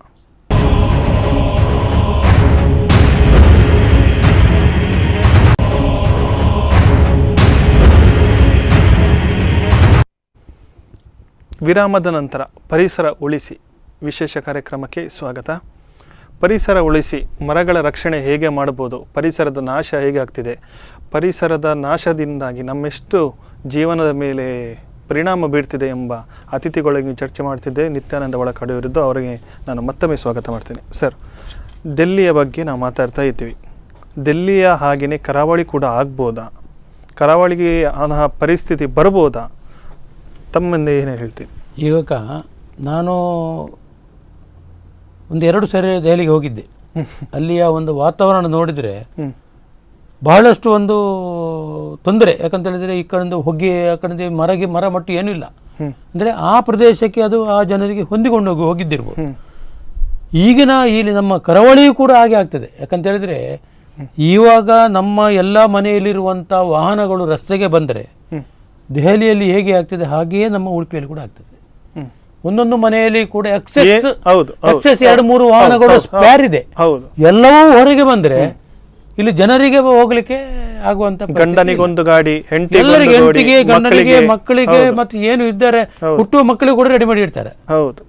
ಹಾಗಿರುವಾಗ ಎಲ್ಲ ವಾಹನಗಳು ನಮ್ಮ ರಸ್ತೆಗೆ ಬಿದ್ದರೆ ಇಲ್ಲಿ ದೆಹಲಿಗಿಂತಲೂ ಕೂಡ ಜಾಸ್ತಿ ಆಗ್ತದೆ. ಇಲ್ಲಿ ರಸ್ತೆ ಅಗಲೀಕರಣ ಮಾಡ್ತಾರೆ. ಯಾಕೆ ಮಾಡ್ತಾರೆ? ವಾಹನಗಳು ಓಡಾಡಬೇಕು, ಜನರಿಗೆ ಪಾದಚಾರಿಗೆ ಹೋಗಬೇಕು ಎಂಬ ದೃಷ್ಟಿಯಿಂದ ಮಾಡ್ತಾರೆ. ಇಲ್ಲಿ ಅಗಲೀಕರಣ ಮಾಡೋದು, ಪಾರ್ಕಿಂಗ್ ಮಾಡ್ತಾರೆ. ಎಲ್ಲ ಕಡೆ ನೋಡಿ, ನಗರಸಭಾ ವ್ಯಾಪ್ತಿಗಳಲ್ಲಿ ಚರ್ಚ್ ರೋಡ್ ನೋಡಿ, ಬಿಗ್ ಬಜಾರ್ ನೋಡಿ, ನಮ್ಮ ಕಲ್ಸಂಕ ರಸ್ತೆ ನೋಡಿ, ಅಗಲೀಕರಣ ಎಲ್ಲ ಕಡೆ ಅಗಲೀಕರಣ ಮಾಡಿದ್ದಾರೆ. ಪಾರ್ಕಿಂಗ್ ಹೌದು ಹೌದು. ಎಲ್ಲಿ ಕಮರ್ಷಿಯಲ್ ಎಲ್ಲಿ ಅಂಗಡಿಗಳು ಅಲ್ಲಿ ಆಕ್ಚುಲಿ ಅವರಿಗೆ ಅಲ್ಲಿ ಪಾರ್ಕಿಂಗ್ ಅದರ ಒಳಗೆ ಇಡಬೇಕಿತ್ತು. ಇದು ಅಗಲೀಕರಣ ಮಾಡೋದು, ಪಾರ್ಕಿಂಗ್ ಕೊಡೋದು. ನೀವು ಕಿನ್ನಿಮೂಲ್ಕಿ ಬಿಗ್ ಬಜಾರ್ ಆ ರೀತಿ ಹೇಳುವಾಗ ನನಗೆ ನೆನಪು ಬಂತು. ಹಿಂದಿನ ದಿನಗಳಲ್ಲಿ ಬಹಳಷ್ಟು ಉದ್ದವಾದಂತ ತುಂಬಾ ಮರಗಳನ್ನು ನಾವು ಕಾಣಬಹುದು. ಅಲ್ಲಿ ಬಹಳಷ್ಟು ಗಾತ್ರವಾದಂತ ಮರಗಳು, ಬೃಹತ್ ಗಾತ್ರದ ಮರಗಳು. ಯಾಕಂತ ಹೇಳಿದ್ರೆ ಅದು ಈಗಿನ ನಮ್ಮ ವಾತಾವರಣದಲ್ಲಿ ಅದನ್ನು ಬೀಳಬಹುದು ಮತ್ತೆ ಇರ್ಬೋದು.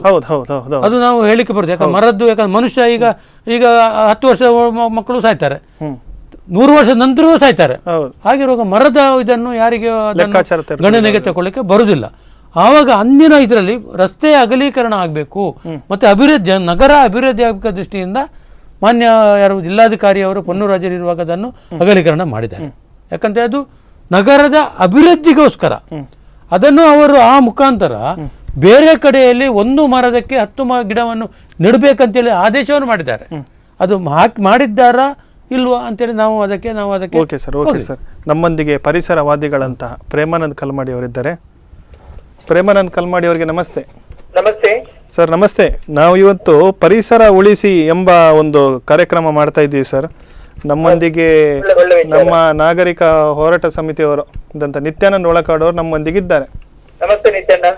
ನಮಸ್ಕಾರ ಸರ್. ನಾವು ಈ ಪರಿಸರ ಉಳಿಸಿ ಎಂಬ ಕಾರ್ಯಕ್ರಮ ಒಂದು ತಗೊಳ್ಳಿಕ್ಕೆ ಕಾರಣವೇನು ನಿಮಗೆ ಗೊತ್ತಿರ್ಬೋದು. ಕಳೆದ ಕೆಲವು ದಿನಗಳ ಹಿಂದೆ ನಮ್ಮ ನೆರೆಯ ಅಜ್ಜರ ಕಾಡಿನ ಒಂದು ಪರಿಸರದಲ್ಲಿ ಕೆಲವು ಹುಡುಗರು ಯಾರಂತ ಗೊತ್ತಿಲ್ಲ, ಮರದ ಬುಡಕ್ಕೆ ಒಂದು ಕಸವನ್ನು ಹಾಕಿ ಒಂದು ಬೃಹತ್ ಮರ, 40 ಅಡಿಯ ಮರ ಇರುವಂಥ ರಕ್ಷಣೆ ಮಾಡಿದವರು. ಇಂತಹ ಪರಿಸರ ಸರ್ ತುಂಬಾ ನಾಶವಾಗ್ತಿದೆ ಉಡುಪಿ ಹಾಗೂ ಕರಾವಳಿ ಭಾಗದಲ್ಲಿ. ಅದಕ್ಕೆ ತಾವು ಏನು ಹೇಳ್ತೀರಿ ಸರ್? ಒಂದು ಬಹುಶಃ ಇದಕ್ಕೆ ಏನ್ ಹೇಳುದಂತೇಳಿ ಕಾಣಿಸ್ತಾ ಇಲ್ಲ. ಅಂದ್ರೆ ಮರಗಳ ಬಗ್ಗೆ ಇರುವಂತ ಬೇಜವಾಬ್ದಾರಿ ಅಂತ ಹೇಳ್ಬೇಕು. ಅದನ್ನೊಂದು ಜೀವಂತ ವಸ್ತು ಅಂತೇಳಿ ಪರಿಗಣನೆ ಮಾಡದಿರುವುದರಿಂದ ಆಗಿರುವಂತ ಒಂದು ನಿದರ್ಶನ ಇದು. ಯಾಕಂದ್ರೆ ಇವತ್ತಿನ ಯುವ ಪೀಳಿಗೆ ಆ ಒಂದು ಹಂತಕ್ಕೆ ಹೋಗಿರುವಂತದ್ದು ಒಂಥರ ದೌರ್ಭಾಗ್ಯ. ಅವರ ಮೋಜು ಮಸ್ತಿ ಇದರಲ್ಲೇ ಕಾಲ ಕಳಿತ ಮರಕ್ಕೆ ಯಾಕೆ ಅನ್ಯಾಯ ಮಾಡಿದ್ರು ಅನ್ನೋದು ಅರ್ಥ ಆಗ್ತಾ ಇಲ್ಲ. ಬಹುಶಃ ಒಂದ್ ದಿವಸ ಅವರು ಏನು ಆ ಮರಕ್ಕೆ ನೋವು ಮಾಡಿದ್ದಾರೆ ಅದೇನು ಅವರಿಗೆ ಪ್ರತಿರೂಪವಾಗಿ ಖಂಡಿತವಾಗಿ ಪ್ರಕೃತಿ ಮಾತೆ ತೋರಿಸ್ತದೆ, ಅದಂತೂ ಗ್ಯಾರಂಟಿ. ಆದ್ರೆ ನಾವು ಒಂದು ಮರದ ಗೆಲ್ಲನ್ನು ಕಡಿಯುವ ಮೊದಲು ಸಹ 10 ಸಲ ಆಲೋಚನೆ ಮಾಡ್ಬೇಕು. ಹೌದು, ನಮ್ಮ ಹಸಿರು ಉಸಿರು ಅನ್ನುವಂಥದ್ದು. ಹೌದು. ಯಾಕಂದ್ರೆ ಅದು ಇದ್ರೆ ಮಾತ್ರ ನಾವು ನಾಳೆ ಇರ್ಬಹುದು. ಇದು 100ಕ್ಕೆ 100 ಸತ್ಯ ಸರ್. ಇದನ್ನು ನೋಡಿ ನಿತ್ಯಣ್ಣ ಅದನ್ನು ಪ್ರೊಟೆಕ್ಟ್ ಮಾಡಿದ್ರು, ಅದು ನಿಜವಾಗಿ ಗ್ರೇಟ್. ಯಾಕಂದ್ರೆ ಅವರಿಗೆ ಅದ್ರ ಬಗ್ಗೆ ಕಳಕಳಿ ಇರೋದ್ರಿಂದಾಗಿ ಅವರು ಅದನ್ನು ಮಾಡಿದ್ರು. ಹೌದು. ಯಾಕಂದ್ರೆ ಇದನ್ನು ಕಾಯ್ದೆ ಕೇಸ್ ಇದ್ರ ಮುಖಾಂತರ ನಿಯಂತ್ರಣ ಮಾಡ್ಲಿಕ್ಕೆ ಆಗುದಿಲ್ಲ. ಒಂದು ಮರಕ್ಕೆ ಹಿರಿಯರು ಯಾವ ರೀತಿ ಗೌರವ ಕೊಡ್ತಿದ್ರು ಅನ್ನುವಂಥದ್ದನ್ನು ಯುವ ಪೀಳಿಗೆ ಅದನ್ನು ಅರ್ಥ ಮಾಡ್ಕೊಳ್ಬೇಕು. ಸರ್, ಯಾವ ರೀತಿಯಲ್ಲಿ ಜನರಿಗೆ ನಾಗರಿಕರು ನಾವು ಮನವರಿಕೆ ಮಾಡಬಹುದು? ಈ ಪರಿಸರದ ಬಗ್ಗೆ ಪ್ರೀತಿ ಯಾವ ರೀತಿಯಾಗಿ ಮೂಡಿಸಬಹುದಂತ ನಿಮ್ಮ ಎಣಿಸಿಕೆ? ಒಂದು ನಮ್ಮ ಮೋಜು ಮಸ್ತಿಯೇ ಬೇರೆ, ಅಥವಾ ಕುಡಿತಾ ಇದ್ರೆ ಗೌಜಿ ನಮಗೆ ಆಗುವಂತ ಅಮಲಿನ ಒಂದು ನಶೆಯೇ ಬೇರೆ. ಈಗ ಯಾವ್ದಾದ್ರು ಒಂದು ಪ್ರಕೃತಿ ತಾಣಗಳಿಗೆ ಹೋಗಿ ಕುಡಿದು ಬಿಯರ್ ಬಾಟ್ಲನ್ನ ಅಲ್ಲಿ ಯಾವ್ದು ಬಂಡೆ ಕಲ್ಲಿಗೆ ಬಡ್ದು ಅದರ ಸೌಂಡ್ ಕೇಳಿದೆ ಒಂದಷ್ಟು ಜನರಿಗೆ ಮಜಾ ಆಗ್ಬೋದು. ಅಥವಾ ಮರಕ್ಕೆ ಬೆಂಕಿ ಕೊಟ್ಟಾಗ ಅವರಿಗೆ ಒಂದು ಖುಷಿ ಆಗ್ಬೋದು.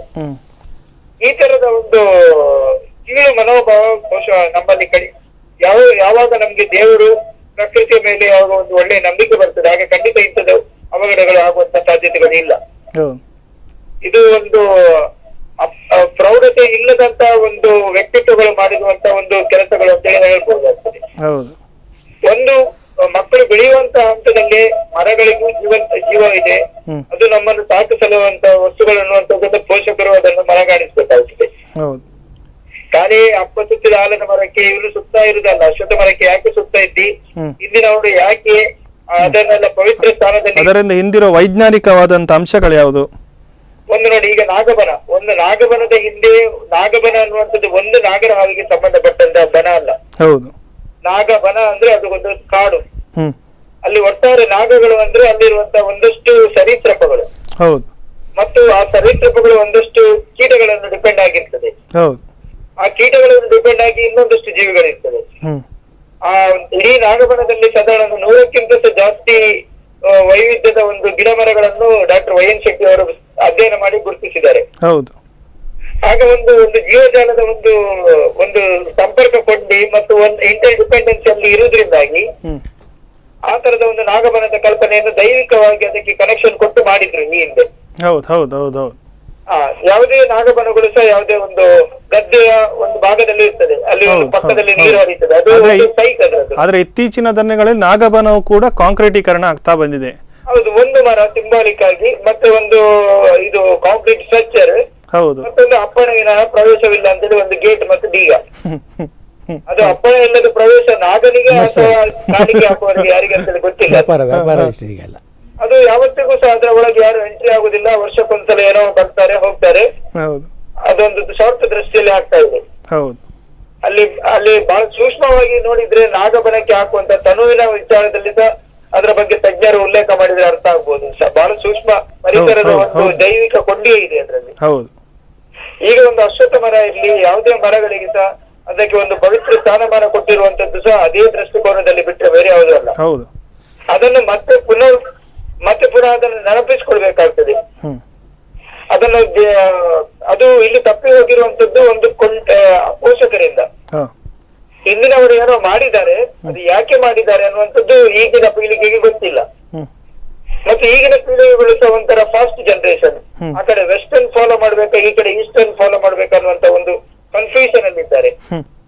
ಒಂದು ಅದನ್ನು ಅಭಿವೃದ್ಧಿಯ ವೇಗ ಅನ್ಬೇಕಾ ಅಥವಾ ಒಂದು ಏನೋ ಒಂದು ಕನ್ಫ್ಯೂಷನ್ ಅಲ್ಲಿದ್ದಾರೆ. ಹಾಗಾಗಿ ನಾವು ಇದನ್ನು ಶಾಲಾ ಹಂತದಲ್ಲಿಯೇ ಇದನ್ನು ಬದಲಾವಣೆ ಮಾಡಬೇಕಾಗ್ತದೆ ಮತ್ತು ಮನೆಯ ಒಳಗೆ ಇದಕ್ಕೆ ಒಂದು ಪೀಠಿಕೆಯನ್ನು ಹಾಕ್ಬೇಕಾಗತ್ತೆ. ಓಕೆ ಸರ್, ಓಕೆ, ಧನ್ಯವಾದಗಳು ಸರ್, ಉತ್ತಮವಾದ ಸಲಹೆ ನೀಡಿದ್ದಕ್ಕೆ. ಸರಿ, ಥ್ಯಾಂಕ್ ಯು. ಪ್ರೇಮಾನಂದ್ ಕಲ್ಮಾಡಿ ಅವರು ಹೇಳಿದ್ರು ಮಾತು ಸತ್ಯ ಅಂತ ಹೇಳಿದ್ರೆ, ಈಗೆಲ್ಲ ಕಮರ್ಷಿಯಲ್. ಈಗ ನಾಗಬನಕ್ಕೆ ಈಗ ಹಿಂದಿನಿಂದ ಬರುವಂತ ನಾಗಬನ ಹಾಗೆ ಇರಬೇಕು. ಸಾಂಸ್ಕೃತಿಕವಾಗಿ ಅದು ಬರುವಂಥದ್ದು. ಯಾಕಂತ ಹೇಳಿದ್ರೆ ಅದು ಮಣ್ಣಿನ ಗಿಡ್ಡ, ನಾನಾ ರೀತಿಯ ಅದರಲ್ಲಿ ಮರ. ಅದು ನಾಗಬನದಲ್ಲಿ ಯಾವ ಜಾತಿಯ ಮರಗಳು ಇರುವುದಿಲ್ಲ, ಅದಕ್ಕೆ ಸಂಬಂಧಪಟ್ಟಗಳ ಮರಗಳೇ ಇರ್ತದೆ. ಅದು ಅಷ್ಟು ಬೇಗ ಸುಲಭವಾಗಿ ಅದು ಅಡ್ಡ ಬಿಡುವುದಿಲ್ಲ. ಹಾಗಿರುವಾಗ ಇದು ಈಗ ಕಮರ್ಷಿಯಲ್ ಮರ ಕಡಿಯುವುದು. ಆವಾಗ ನಾಗ ಯಾರು ಅದಕ್ಕೆ ಮಾತಾಡ್ಲಿಕ್ಕಿಲ್ಲ. ದೇವರು ದೇವರಿಂದ ತನಗೆ ಅನುಕೂಲ ಪರಿಸ್ಥಿತಿಯಲ್ಲಿ ಈಗ ಅದಕ್ಕೆ ಕೂಡ ಕಾಂಕ್ರೀಟೀಕರಣ ಬಂದು ಹೋಗಲು. ಈಗ ನಾಗನಿಗೆ ಬೇಕಾಗುವಂತದ್ದು ಮೂಲ ಏನು? ನೆಲ, ಜಲ. ಅದಕ್ಕೆ ರಕ್ಷಣೆಗೆ ಬೇಕಾಗ್ತದೆ, ತೆವಳಿಕೊಂಡು ಹೌದು ಬೇಕಾಗ್ತದೆ. ಮರಗಳು ಯಾಕೆ ಬೇಕು? ಅದಕ್ಕೆ ಮೇಲೆ ಹೋಗಿ ಅದಕ್ಕೆ ಏನೋ ಒಂದು ಅದರ ಬಗ್ಗೆ ಈಗ ನಾವು ನಮ್ಗೆ ಒಂದು ಜ್ವಾಲೆ ಇರುದಿಲ್ವಾ, ಹಾಗೆ ಅದಕ್ಕೆ ದೇವರಿಗೆ ಕೂಡ ಅದೊಂದು ಇರ್ತದೆ. ಅದು ಗೊತ್ತಿಲ್ಲ. ಅದು ಒಟ್ಟಾರೆಯಾಗಿ ನಮಗೆ ಒಂದು ಜನರು ಬರಬೇಕು, ನಮಗೆ ದಕ್ಷಿಣ ಆಗ್ಬೇಕು ಅಷ್ಟೇ. ಈಗ ಅವರು ಪ್ರೇಮ ಕರ್ಮಾಡಿ ಅವರು ಬಹಳ ಒಂದು ಒಳ್ಳೆ ರೀತಿಯ ಅವರು ತುಂಬಾ ಅದರ ಬಗ್ಗೆ ತಿಳುವಳಿಕೆ ಮಾಡಿದವರು, ಅದು ನನಗೆ ಗೊತ್ತಿದೆ. ಆದರೂ ಕೂಡ ಈಗಿನ ಜನರಿಗೆ ಅದೆಲ್ಲ ಮುಟ್ಟುವುದಿಲ್ಲ. ಸರ್, ನೀವು ದಿಲ್ಲಿ ಮತ್ತು ಕರಾವಳಿ ಬಗ್ಗೆ ಈ ಗಾಳಿ ಬಗ್ಗೆ ಮಾತಾಡ್ತಾ ಇದ್ದೀವಿ. ಹೌದು. ಈಗ ಅದೇ ಬರುವಾಗ ನಾನು ಈಗ ಅದೇ ಉಡುಪಿಯಲ್ಲಿ ಹೇಳಿದೆ ಅಲ್ಲ, ಅದಕ್ಕೆ ನಾನು ಒಮ್ಮೆ ಡೈಲಿ ಹೋಗುವಾಗ ಈ ಸೈಕಲ್ ರಿಕ್ಷಾ 3 ಚಕ್ರದ ಸೈಕಲ್ ರಿಕ್ಷಾ ಇತ್ತು. ಅಂದರೆ ಪರಿಸರಕ್ಕೆ ಈ ಯಾವುದೂ ಹಾನಿ ಇಲ್ಲ ಅಂತೇಳಿ ನಾನು ಅಲ್ಲಿಂದ ಪರ್ಚೇಸ್ ಮಾಡಿದೆ. 15,000 ರೂಪಾಯಿ ಸೈಕಲಿಗೆ, 3,000 ರೂಪಾಯಿ VRL ಟ್ರಾನ್ಸ್ಪೋರ್ಟಿಂಗ್. ಅದು ಬೇರೆ ಅಲ್ಲಿ ಗಾಡಿ ಇಲ್ಲ, VRL ಮಾತ್ರ ಇರೋದು ದೆಹಲಿಯಿಂದ ಇಲ್ಲಿಗೆ. ಅದಕ್ಕೆ 15-20 ದಿವಸ ಬರಲಿಕ್ಕೆ ಬೇಕು. ಅದನ್ನೆಲ್ಲ ನಾವೇ ಇಲ್ಲಿ ಫಿಟ್ಟಿಂಗ್ ಮಾಡಿ ಇದು ಮಾಡಿ ಅದನ್ನು ನಾನು ರಸ್ತೆಗೆ ಇಳಿಸಬೇಕು. ಮಿನಿಮಮ್ 10 ರೂಪಾಯಿ ಸೈಕಲ್ ಗಾಡಿ. ಪರಿಸರಕ್ಕೆ ಏನೂ ಅದಕ್ಕೆ ಹಾನಿ ಇಲ್ಲ. ಆದರೆ ಅದನ್ನು ಚಾಲಾವಣೆ ಮಾಡುವವನು ಸ್ವಲ್ಪ ಗಟ್ಟಿಮುಟ್ಟಿ ಇರಬೇಕು. ಅದಕ್ಕೆ ನಾನು ಎಷ್ಟು ಜನ ಬರಬೇಕಂತ ಹೇಳಿದ್ದು, ನನಗೆ ಸೈಕಲಿಗೆ ಯಾವುದಕ್ಕೆ ಹಣ ಕೊಡೋದು ಬೇಡ, ಎಷ್ಟು ನಿಮಗೆ ಅದರ ಸಂಪಾದನೆ ಬರ್ತದೆ, ನಿಮಗೆ ಅದರ ಖರ್ಚಿಲ್ಲ, ಪಂಪ್ ಉಂಟು, ಗಾಳಿ ಹಾಕಿದ್ರೆ ಅಷ್ಟೇ. 2 ಜನ ತಗೊಂಡೋಗಿ ಮಕ್ಕಳಿಗೆ ಆಗಲಿ ಅದೊಂದು ನಿಮಗೆ ಆಕರ್ಷಣೆ. ಈಗ ಮಲ್ಪೆಗೆ ಹೋದ್ರೆ ಈಗ ಇಲ್ಲಿ ಕೂಡ ಇಲ್ಲಿ ನೋಡಿ 2 ಜನ ಹೋದ್ರೆ ಏನಪ್ಪ ಇದೊಂದು ಬಹಳ ಆಕರ್ಷಣೆ ಆಗಿದೆ. ಈಗ ಮಣಿಪಾಲ, ಮಲ್ಪೆ, ಉಡುಪಿ ನಗರದಲ್ಲಿ ಕೆಲವು ಪ್ರದೇಶದಲ್ಲಿ ಅದ್ರ ಹೋಗ್ಬೋದು. ಅದಕ್ಕೆ ದೆಹಲಿಯಲ್ಲಿ ಅಂತ ಹೇಳಿದ್ರೆ ಒಂದೇ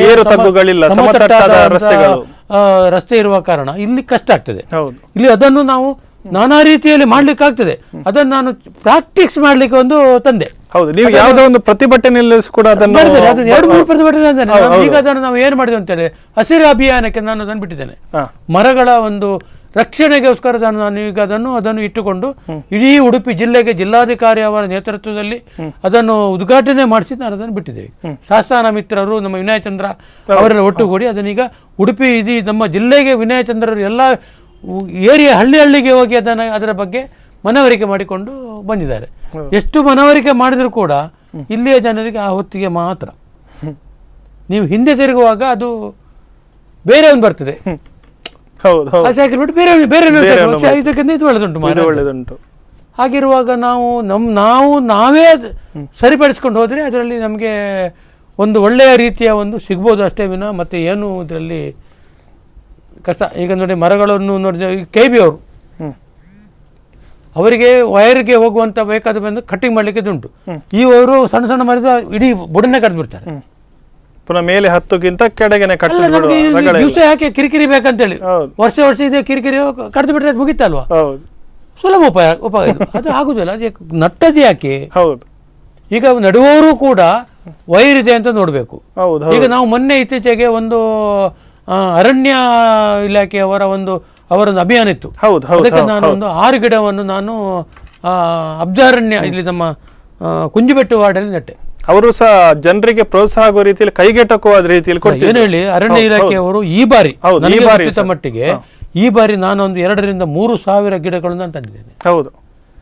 ಗಿಡ ಯಾಕಂತೇಳಿ ಬೇರೆ ನಿಮ್ಮ ಕೆಲವೆಲ್ಲ ಆಗುದಿಲ್ಲ. ಗಿಡಗಳನ್ನು ತಂದು ಏನು ಮಾಡಿದೆ ಅಂತ ಹೇಳಿದ್ರೆ ಖಾಲಿ ನಟ್ರೆ ಆಗುದಿಲ್ಲ.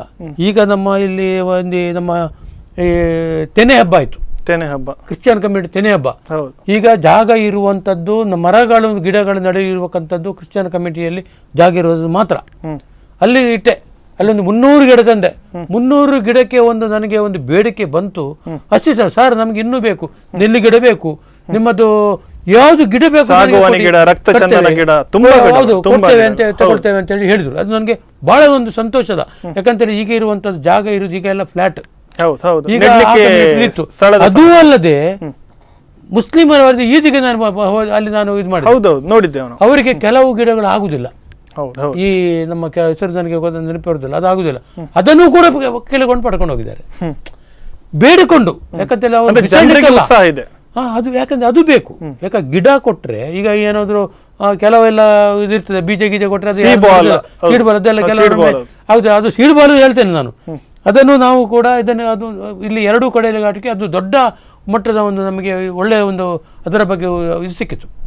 ಒಂದು ಕ್ರಿಶ್ಚಿಯನ್ ಕಮ್ಯುನಿಟಿಯವರು ಸಿಕ್ಕಿತ್ತು, ಮುಸ್ಲಿಂ ಅಂದರೆ ಜಾತಿ ಭೇದ ಇಲ್ಲದೆ ಅದನ್ನು ನಾವು ಮಾಡ್ಕೊಂಡು ಬಂದಿದ್ದೇವೆ. ಯಾಕಂತೇಳಿ ಮರ ಎಂಬುದು ಮನುಷ್ಯ ಜಾತಿ ಇದ್ದ ಹಾಗೆ, ಪ್ರಕೃತಿಗೆ ಎಲ್ಲರೂ ಸಮ. ಹೌದು, ಎಲ್ಲರಿಗೂ ಗಾಳಿ ಬೇಕು, ಬೆಳಕು ಬೇಕು, ಎಲ್ಲರಿಗೂ ನೀರು ಬೇಕು ಎಂಬ ದೃಷ್ಟಿಯಿಂದ. ಯಾಕಂತ ಹೇಳಿದ್ರೆ ಮರ ಎಂಬುದು ಸಾಮಾನ್ಯದಲ್ಲ.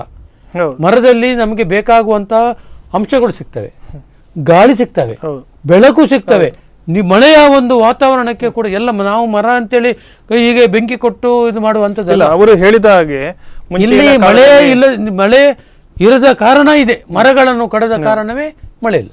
ಪ್ರೇಮಾನಂದ ಕಲ್ಮಾಡಿಯವರು ಹೇಳಿದ ಹಾಗೆ ಪೂರ್ವಿಕರು ಮಾಡಿದಾಗ ಹೌದು, ಶನಿವಾರ ಹೋಗಿ ಅಶ್ವತ್ಥ ಕಟ್ಟೆ ಸುತ್ತು ಅಶ್ವತ್ಥ ಆಲದ ಮರದ ಬುಡದಲ್ಲಿ ಕೂತುಕೋ, ಅದು ಸುಳ್ಳಲ್ಲ. ಅದು ಮಾಡಿದ್ದು ಪ್ರಕೃತಿಗೋಸ್ಕರ ತನಗೆ ಬೇಕಾದಂತ ಏನು ಗಾಳಿ ಬೇಕೋ ಅದರಗೋಸ್ಕರ ವೈಜ್ಞಾನಿಕ ಆಮ್ಲಜನಕ ಅದ್ರಲ್ಲಿ ಬೇಕಾಗುವಂತ ನಮಗೆ ಅಲ್ಲಿ ಸಿಗ್ತದೆ. ಈಗ ಮಠ ಮಾನ್ಯ ಮತ್ತು ಎಲ್ಲಾ ರಸ್ತೆ ಬದಿಗಳು ಇರ್ತವೆ ನೋಡಿ, ಅಂಬಲ್ಪಾಡಿ ಎಲ್ಲ ಕಡೆಯಲ್ಲಿ ಸುತ್ತು ಬರ್ತಾರೆ.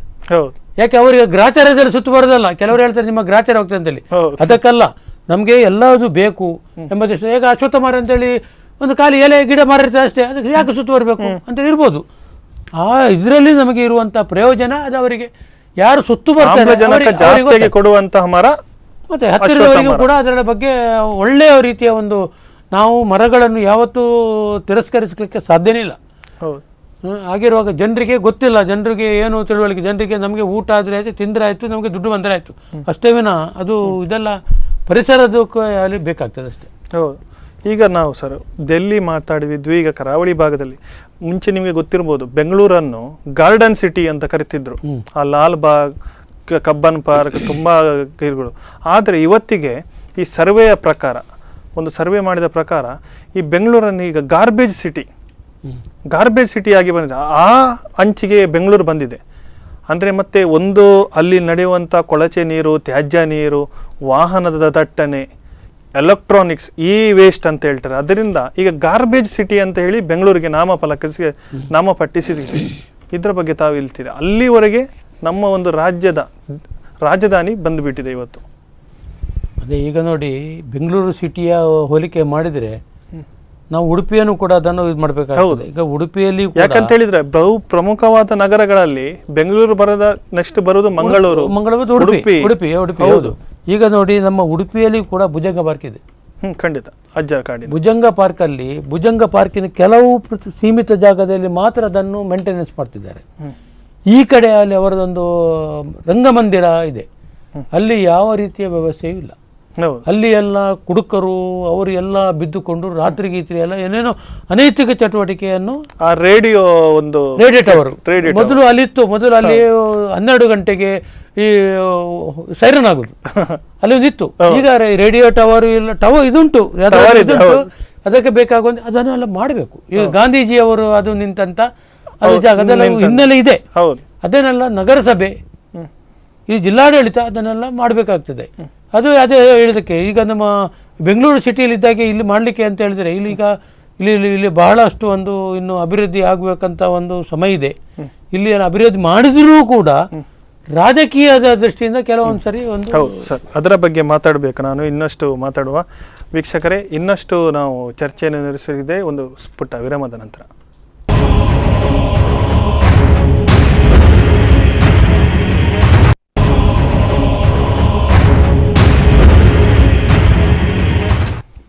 ಪರಿಸರ ಉಳಿಸಿ ಈ ಕಾರ್ಯಕ್ರಮಕ್ಕೆ ಮತ್ತೊಮ್ಮೆ ಸ್ವಾಗತ. ವೀಕ್ಷಕರೇ, ಪರಿಸರದ ಬಗ್ಗೆ, ಮರದ ಬಗ್ಗೆ, ಈ ನಮ್ಮ ಪ್ರಾಣಿ ಜೀವ ಸಂಕುಲದ ಬಗ್ಗೆ ಮತ್ತಷ್ಟು ಮಾತಾಡೋಣ ಅತಿಥಿಗಳಿಗೆ.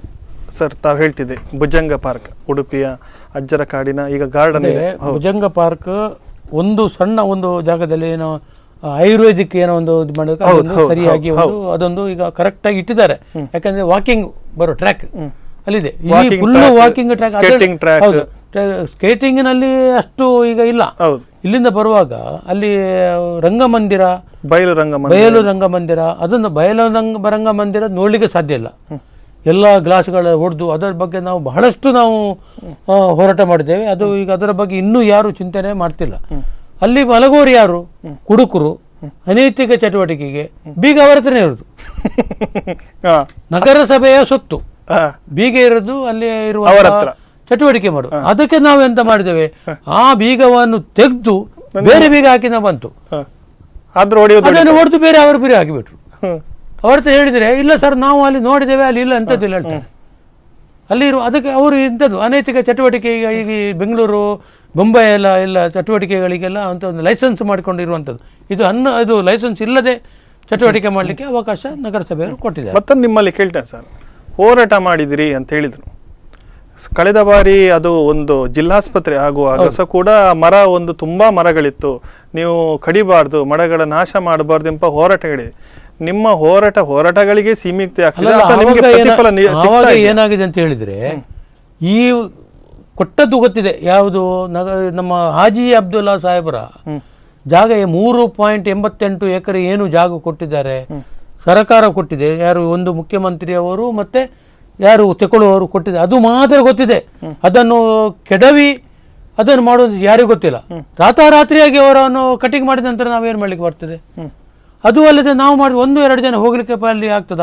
ಆದರೂ ಕೂಡ ಪರಿಸರ ಅದಕ್ಕೋಸ್ಕರ PV ಭಂಡಾರಿ ಅವರು ಅದರ ಬಗ್ಗೆ ಬಹಳಷ್ಟು ಒಂದು ಹೋರಾಟ ಮಾಡಿ ಮರದ ಬಗ್ಗೆ ಅಲ್ಲದಿದ್ರೂ ಕೂಡ ಅಲ್ಲಿ ಆಗಬಾರ್ದು, ಇಲ್ಲಿ ಜನರಿಗೆ ನಮ್ಮ ಸರ್ಕಾರಿ ಆಸ್ಪತ್ರೆ ಬೇಕು, ಉಚಿತವಾಗಿ ಬೇಕೆಂಬ ದೃಷ್ಟಿಯಿಂದ ಇಲ್ಲಿ ಇಟ್ಟಿದ್ದಾರೆ. ಆದರೂ ಕೂಡ ಒಂದು ಮರವನ್ನಿದೆ, ದೊಡ್ಡದು ಮರ ಇದೆ, ಅದನ್ನು ಕೂಡ ಅದನ್ನು ಕಟ್ಟಿ ಮಾಡ್ಲಿಕ್ಕೆ ಹೊರಟರು.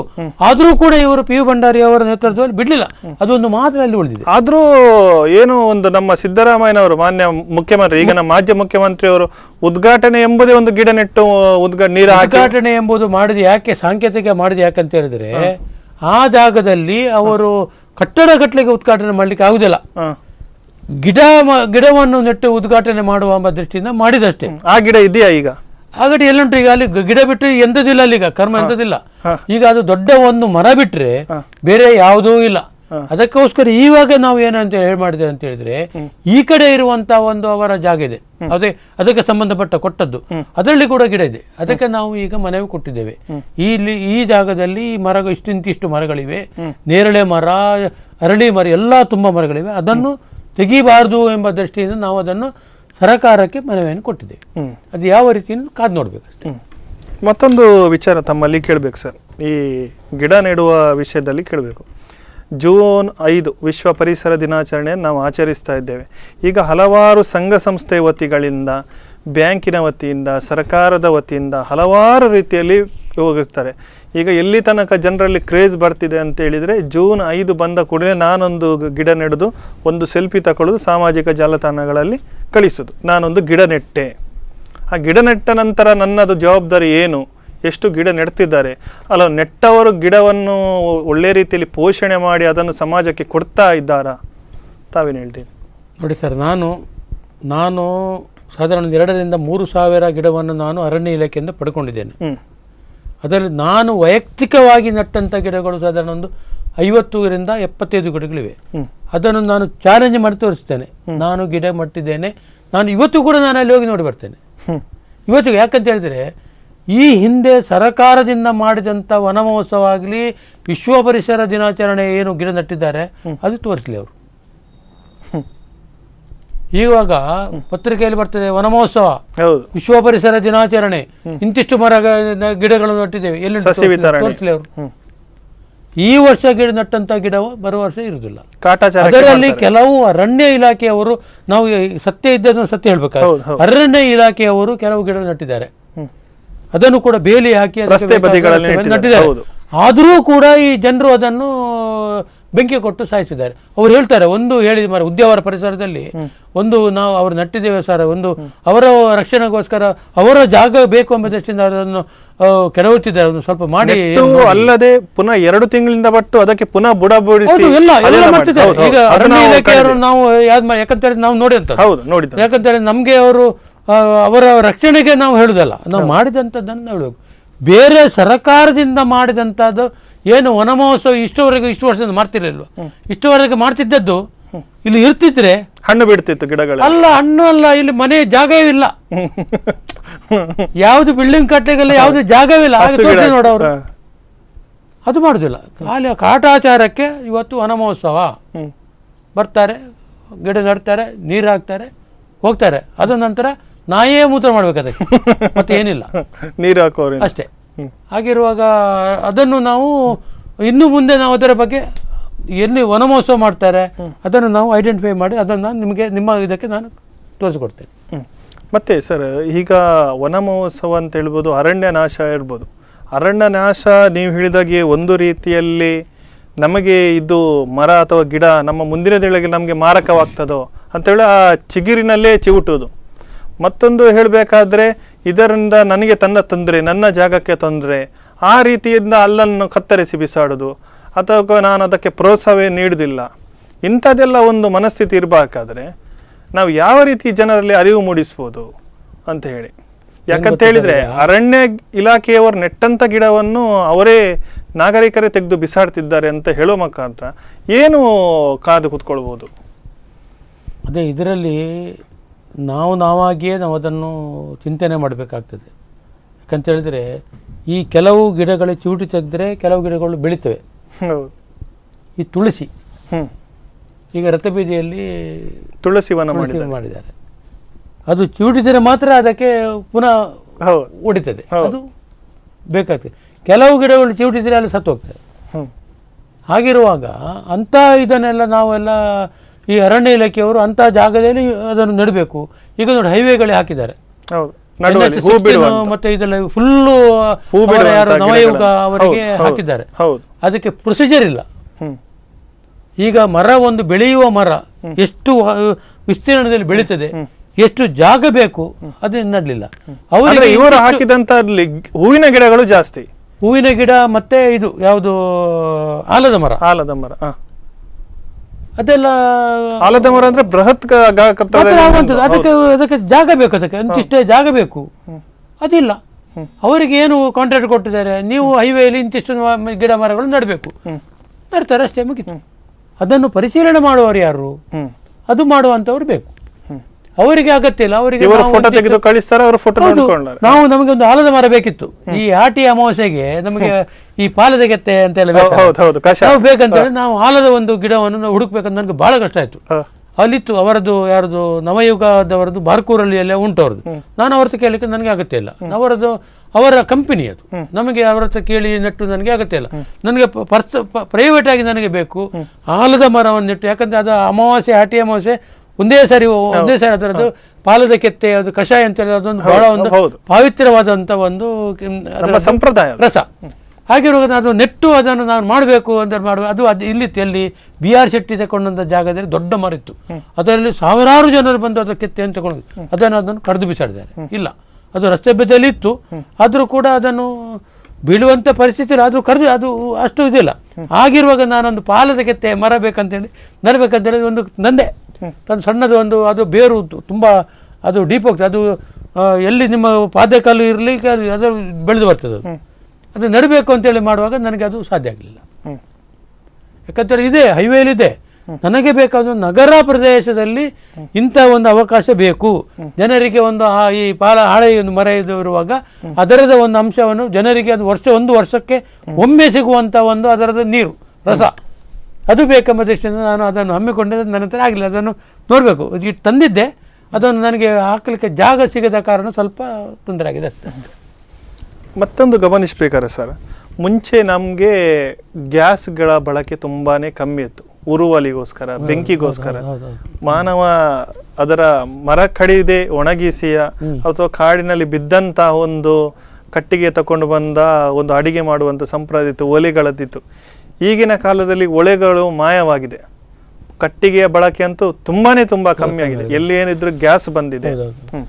ಆದರೂ ಸಹ ಮರಗಳು ಮಾತ್ರ ರಕ್ಷಣೆ ಆಗ್ತಾ ಇಲ್ಲ. ಅದೇ ನಾನು ಏನು ಗೊತ್ತಾ ಸರ್, ಈಗ ನಮ್ಮ ಉಡುಪಿದು ನಾನು ಹೇಳಬೇಕಾದ್ರೆ ಈ ಮೊದಲು ಕಟ್ಟಿಗೆ ಡಿಪ್ಪೋಗಳು ತುಂಬ ಇತ್ತು. ಕರಿಮರ, ಕರ್ಮರ ಅಂತ ಹೇಳಿ, ಕರ್ಮರ ಬೋವಲ್ಲ ಕರ್ಮಾರದ ಮರ ಅಂತ ಹೇಳಿದ್ರೆ ಅದು ನಮ್ಮ ಇದಕ್ಕೆ ನಮ್ಮ ಇಲ್ಲಿಯ ಸಂಸದೆಗೆ ಕರ್ಮರದ ಕಣಕೊಣಲೆ ಅಂತ ಹೇಳಿ ನನಗೆ ನಾನು ಬರ್ತಿತ್ತು. ಆವಾಗ ಎಲ್ಲಿತ್ತು ಕರ್ಮಾರದ ಮರ ಅಂತ ಹೇಳಿದರೆ ಮಠ ಮಾಲಿನ್ಯ ಅವರದ್ದು ಎಕರೆಗಟ್ಟಲೆ ಜಾಗ ಇರುವಾಗ ಅಲ್ಲಿ ಮಾತ್ರ ಇತ್ತು. ಆವಾಗ ಅವರು 1 ಎಕರೆಗೆ ಇಂತಿಷ್ಟು ಅಂತ ಕಡಿದುಕೊಂಡು ಅದನ್ನು ಮಾರಾಟ ಮಾಡುವಂಥ ಪರಿಸ್ಥಿತಿ ಇತ್ತು. ಇವಾಗ ಈ ನಮ್ಮ ರಥಬೀದಿಯಲ್ಲಿರುವಂಥ ಕೃಷ್ಣ ಮಠದಲ್ಲಿರುವಂಥ ರಥಕ್ಕೆ ಕಟ್ಟಿಗೆ ರಥ ಇದೆ. ಕಟ್ಟಿಗೆ ಬೇಕಾಗುವಂಥದ್ದು ಮರ ಯಾವುದು? ಕರಿಮರ, ಅದೇ ಕರ್ಮಾರದ ಮರ. ಅದಕ್ಕೆ ಎಲ್ಲಿದೆ ಇದು? 2 ವರ್ಷದ ಒಂದು ಪರ್ಯಾಯಕ್ಕೆ ಅದು ಯಾಕೆ ಅವರ ಸಂಸ್ಕೃತಿ ಅಂತ ಹೇಳಿದ್ರೆ ಅದರಲ್ಲಿ ಇರುವಂತದ್ದು 2 ವರ್ಷಕ್ಕೆ ಅವರಿಗೆ ಕಟ್ಟಿಗೆ ಅಡಿಗೆಗೆ ಬೇಕು ಎಂಬ ಪ್ರಶ್ನೆ ಅಂತ ಹೇಳಿ ಮಾಡಿದಂಥದ್ದು. ಈಗ ಅವರು ಕರಿಮರ ಎಲ್ಲಿಂದ ತರಬೇಕು? ಅವರ ಕಾಡೇ ಇಲ್ಲ. ಈಗ ಶಿರೂರು ಮಠದ ಕಾಡು ಇತ್ತು, ಎಲ್ಲಿ ಶಿರೂರು ಅದಲ್ಲಿ ಅವರ ಇರುವಾಗ ಇಲ್ಲಿ ಒಂದೇ ಕುಂಡಲಗಾಡು ಇತ್ತು.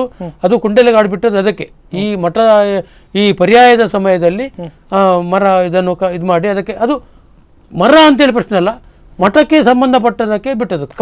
ಆಚಾರ ಹೌದು, ಆಚಾರ ವಿಚಾರಕ್ಕೆ ಮಾಡಿದೆ. ಅದು ಮರ ಈ ಪರಿಸರಕ್ಕೆ ಅದು ಬರುವುದಿಲ್ಲ. ಅದು ಯಾರೋ ಉಂಬಳಿ ಕೊಟ್ಟದ್ದು. ಅದಕ್ಕೆ ಆಗಿರುವಂಥ ಜಾಗವನ್ನು ಅದಕ್ಕೆ ಈಗ ಇಲ್ಲ.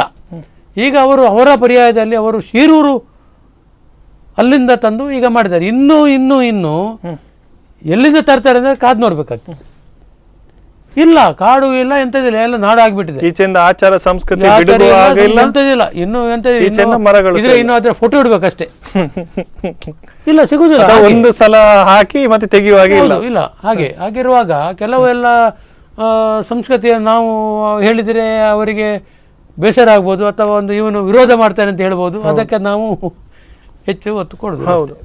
ಮತ್ತೊಂದು ಹೇಳ್ಬೇಕಾರೆ ಸರ್, ಈಗ ಭಾರತದಲ್ಲಿ ನಾವು ಈ ಪರಿಸರದ ಬಗ್ಗೆ ಅಥವಾ ಮರಗಳ ಬಗ್ಗೆ ನಾವು ಸ್ವಲ್ಪ ಹಿಂದೆ ಇದ್ದೇವೆಯೋ ಅಂತ ಎಣಿಸ್ತದೆ. ಯಾಕಂತ ಹೇಳಿದರೆ ಏಷ್ಯಾದಲ್ಲಿ 2000ರಿಂದ 2005ನೇ ಇಸ್ವಿಯಲ್ಲಿ ನಾವು ಗಮನಿಸಬೇಕಾದ್ರೆ ಅವರು 1 ದಶಲಕ್ಷ ಹೆಕ್ಟೇರ್ಗಳಲ್ಲಿ ಅರಣ್ಯವನ್ನು ಪ್ರಾರಂಭಿಸಿದರು. ಹಾಗೆಯೇ ಚೀನಾದಲ್ಲಿ ಅವರು ಗಾಳಿಯಲ್ಲಿ, ನೀವು ಸೀಡ್ ಬಾಲ್ಸ್ ಏನಂತ ಹೇಳ್ತಿದೆ ಅಂತಲ್ಲಿ ಗಾಳಿಯಲ್ಲಿ ಬಿತ್ತನೆ ಮಾಡ್ತಾ ಇದ್ದಾರೆ. ಹಾಗೆಯೇ ಗ್ರೀನ್ ಗೋಡೆ, ಗ್ರೀನ್ ವಾಲ್ ಅಂತ ಹೇಳಿ, ಗ್ರೀನ್ ವಾಲ್ಗಳಂತ ಹೇಳಿದರೆ ನಮ್ಮ ಏನು ಸಿಮೆಂಟಿಂದ ಇದರಿಂದ ಅಂತಂದು ಮರದಿಂದ ಅವರು ವಾಲನ್ನು ಮಾಡ್ತಾ ಇದ್ದಾರೆ. ಅಂದರೆ ಜನರಿಗೆ ಸಹ ಬೇಕು ಮತ್ತು ಅದರ ಒಂದು ಸೌಂದರ್ಯ ವೃದ್ಧಿಸಬೇಕು, ಅರಣ್ಯವನ್ನು ಉಳಿಸಬೇಕೆಂಬ ದೃಷ್ಟಿಯಿಂದ ಮಾಡ್ತಿದ್ದಾರೆ. ಆದರೆ ನಾವು ಭಾರತಕ್ಕೆ ಬರೋದಾದರೆ ಎಲ್ಲೋ ಒಂದು ಕಡೆ ನಮ್ಮದರಲ್ಲಿ ಒಂದು ಕಮ್ಮಿ ಆಗ್ಬೋದಾ? ನಿಮ್ಗೇನು ಅನ್ನಿಸ್ತದೆ? ಅದು ಕೆಲವು ದೇಶಗಳಲ್ಲಿ ಕೆಲವು ವಿಧದ ಒಂದು ಅವರ ಪರಿಸರಕ್ಕೆ ಬೇಕಾದಂತ ಇರ್ಬೋದು. ಆದರೆ ನಮ್ಮ ಭಾರತ ದೇಶದಲ್ಲಿ ಇರುವಂಥದ್ದು ಏನು, ಪ್ರಕೃತಿಗೆ ಹೊಂದಿಕೊಂಡಿರುವಂಥಗಳು ಈ ಮರಗಳನ್ನು ಆ ಪ್ರದೇಶಗಳಲ್ಲಿ. ಈಗ ಇಲ್ಲಿ ಕೆಲವು ಮರಗಳು ಬೆಳೀತದೆ, ಅದೇ ಗಿಡಗಳನ್ನು ಬೇರೆ ಕಡೆ ಹೋಗಿ ಬೆಳೆದಿಲ್ಲ. ಅದಕ್ಕೆ ಮಣ್ಣಿನ ಒಂದು ಗುಣ. ಈಗ ಇಲ್ಲಿ ಕೆಲವು ಮರಗಳು ಬೆಳೀತವೆ, ಹೇಗೆ ಇಲ್ಲಿಯ ಮಣ್ಣಿಗೆ ಹೊಂದಿಕೊಂಡಿರುವಂಥದ್ದು. ಮತ್ತೊಂದು ಗಮನಿಸಬೇಕಾದ್ರೆ ಕೆಲವು ವರ್ಷಗಳ ಹಿಂದೆ ಸರ್ಕಾರ ಅಕೇಶಿಯ ಗಿಡ ನೀಡಲಿಕ್ಕೆ ಬೆಂಬಲ ನೀಡಿತು. ಅಕೇಶಿಯ ಗಿಡವನ್ನು ನೆಡಬಹುದು ಅಂತ. ಆದ್ರೆ ಅಕೇಶಿಯ ಗಿಡ ನೆಟ್ಟು ಸ್ವಲ್ಪ ಸಮಯದ ನಂತರ ಒಂದು ಅಧ್ಯಯನ ಹೇಳಿತೇನಂದ್ರೆ ಅಕೇಶಿಯ ಗಿಡ ಇದ್ದಲ್ಲಿ ನೀರಿನ ಅಂಶ ಅದು ಹೇರಿಕೊಳ್ಳುವುದಿಲ್ಲ, ಗಿಡಗಳ ಎಲೆಗಳು. ಹಾಗಾಗಿ ಅಕೇಶಿಯ ಗಿಡಗಳನ್ನು ಈಗ ಕಡಿತಾ ಇದ್ದಾರೆ. ಈಗ ರಬ್ಬರ್ ಗಿಡಗಳನ್ನು ಬೆಳೆಸಿ ಗಿಡಗಳಲ್ಲಿ ಸಂಪಾದನೆ ಇಲ್ಲ, ಕಡಿಮೆ. ಹೌದು, ರಬ್ಬರ್ನಲ್ಲಿ ಸಂಪಾದನೆ ಇದೆ. ಯಾಕಂದ್ರೆ ಅದೇ ವಾತಾವರಣ, ಮಣ್ಣಿನ ಗುಣದ ವಾತಾವರಣ. ಅದಕ್ಕೆ ಬುಡಸ ಗಟ್ಟಿ ಇಲ್ಲ ಅಕೇಶಿಯಕ್ಕೆ, ಅದೊಂದು ಒಂದು ಕಾರಣ. ಹಾಗೇನಿಲ್ಲ, ಈಗ ಇರುವುದು ಅಕೇಶಿಯ ಇರುವುದು ಗಟ್ಟಿ ಮರ ಯಾವುದಿಲ್ಲ. ಅದು ಅಕೇಶಿಯ ಗಟ್ಟಿ ಮರ. ಅಕೇಶಿಯ ಕೆಲವು ಈ ಪಕ್ಕಾಸು ಇದಕ್ಕೆಲ್ಲ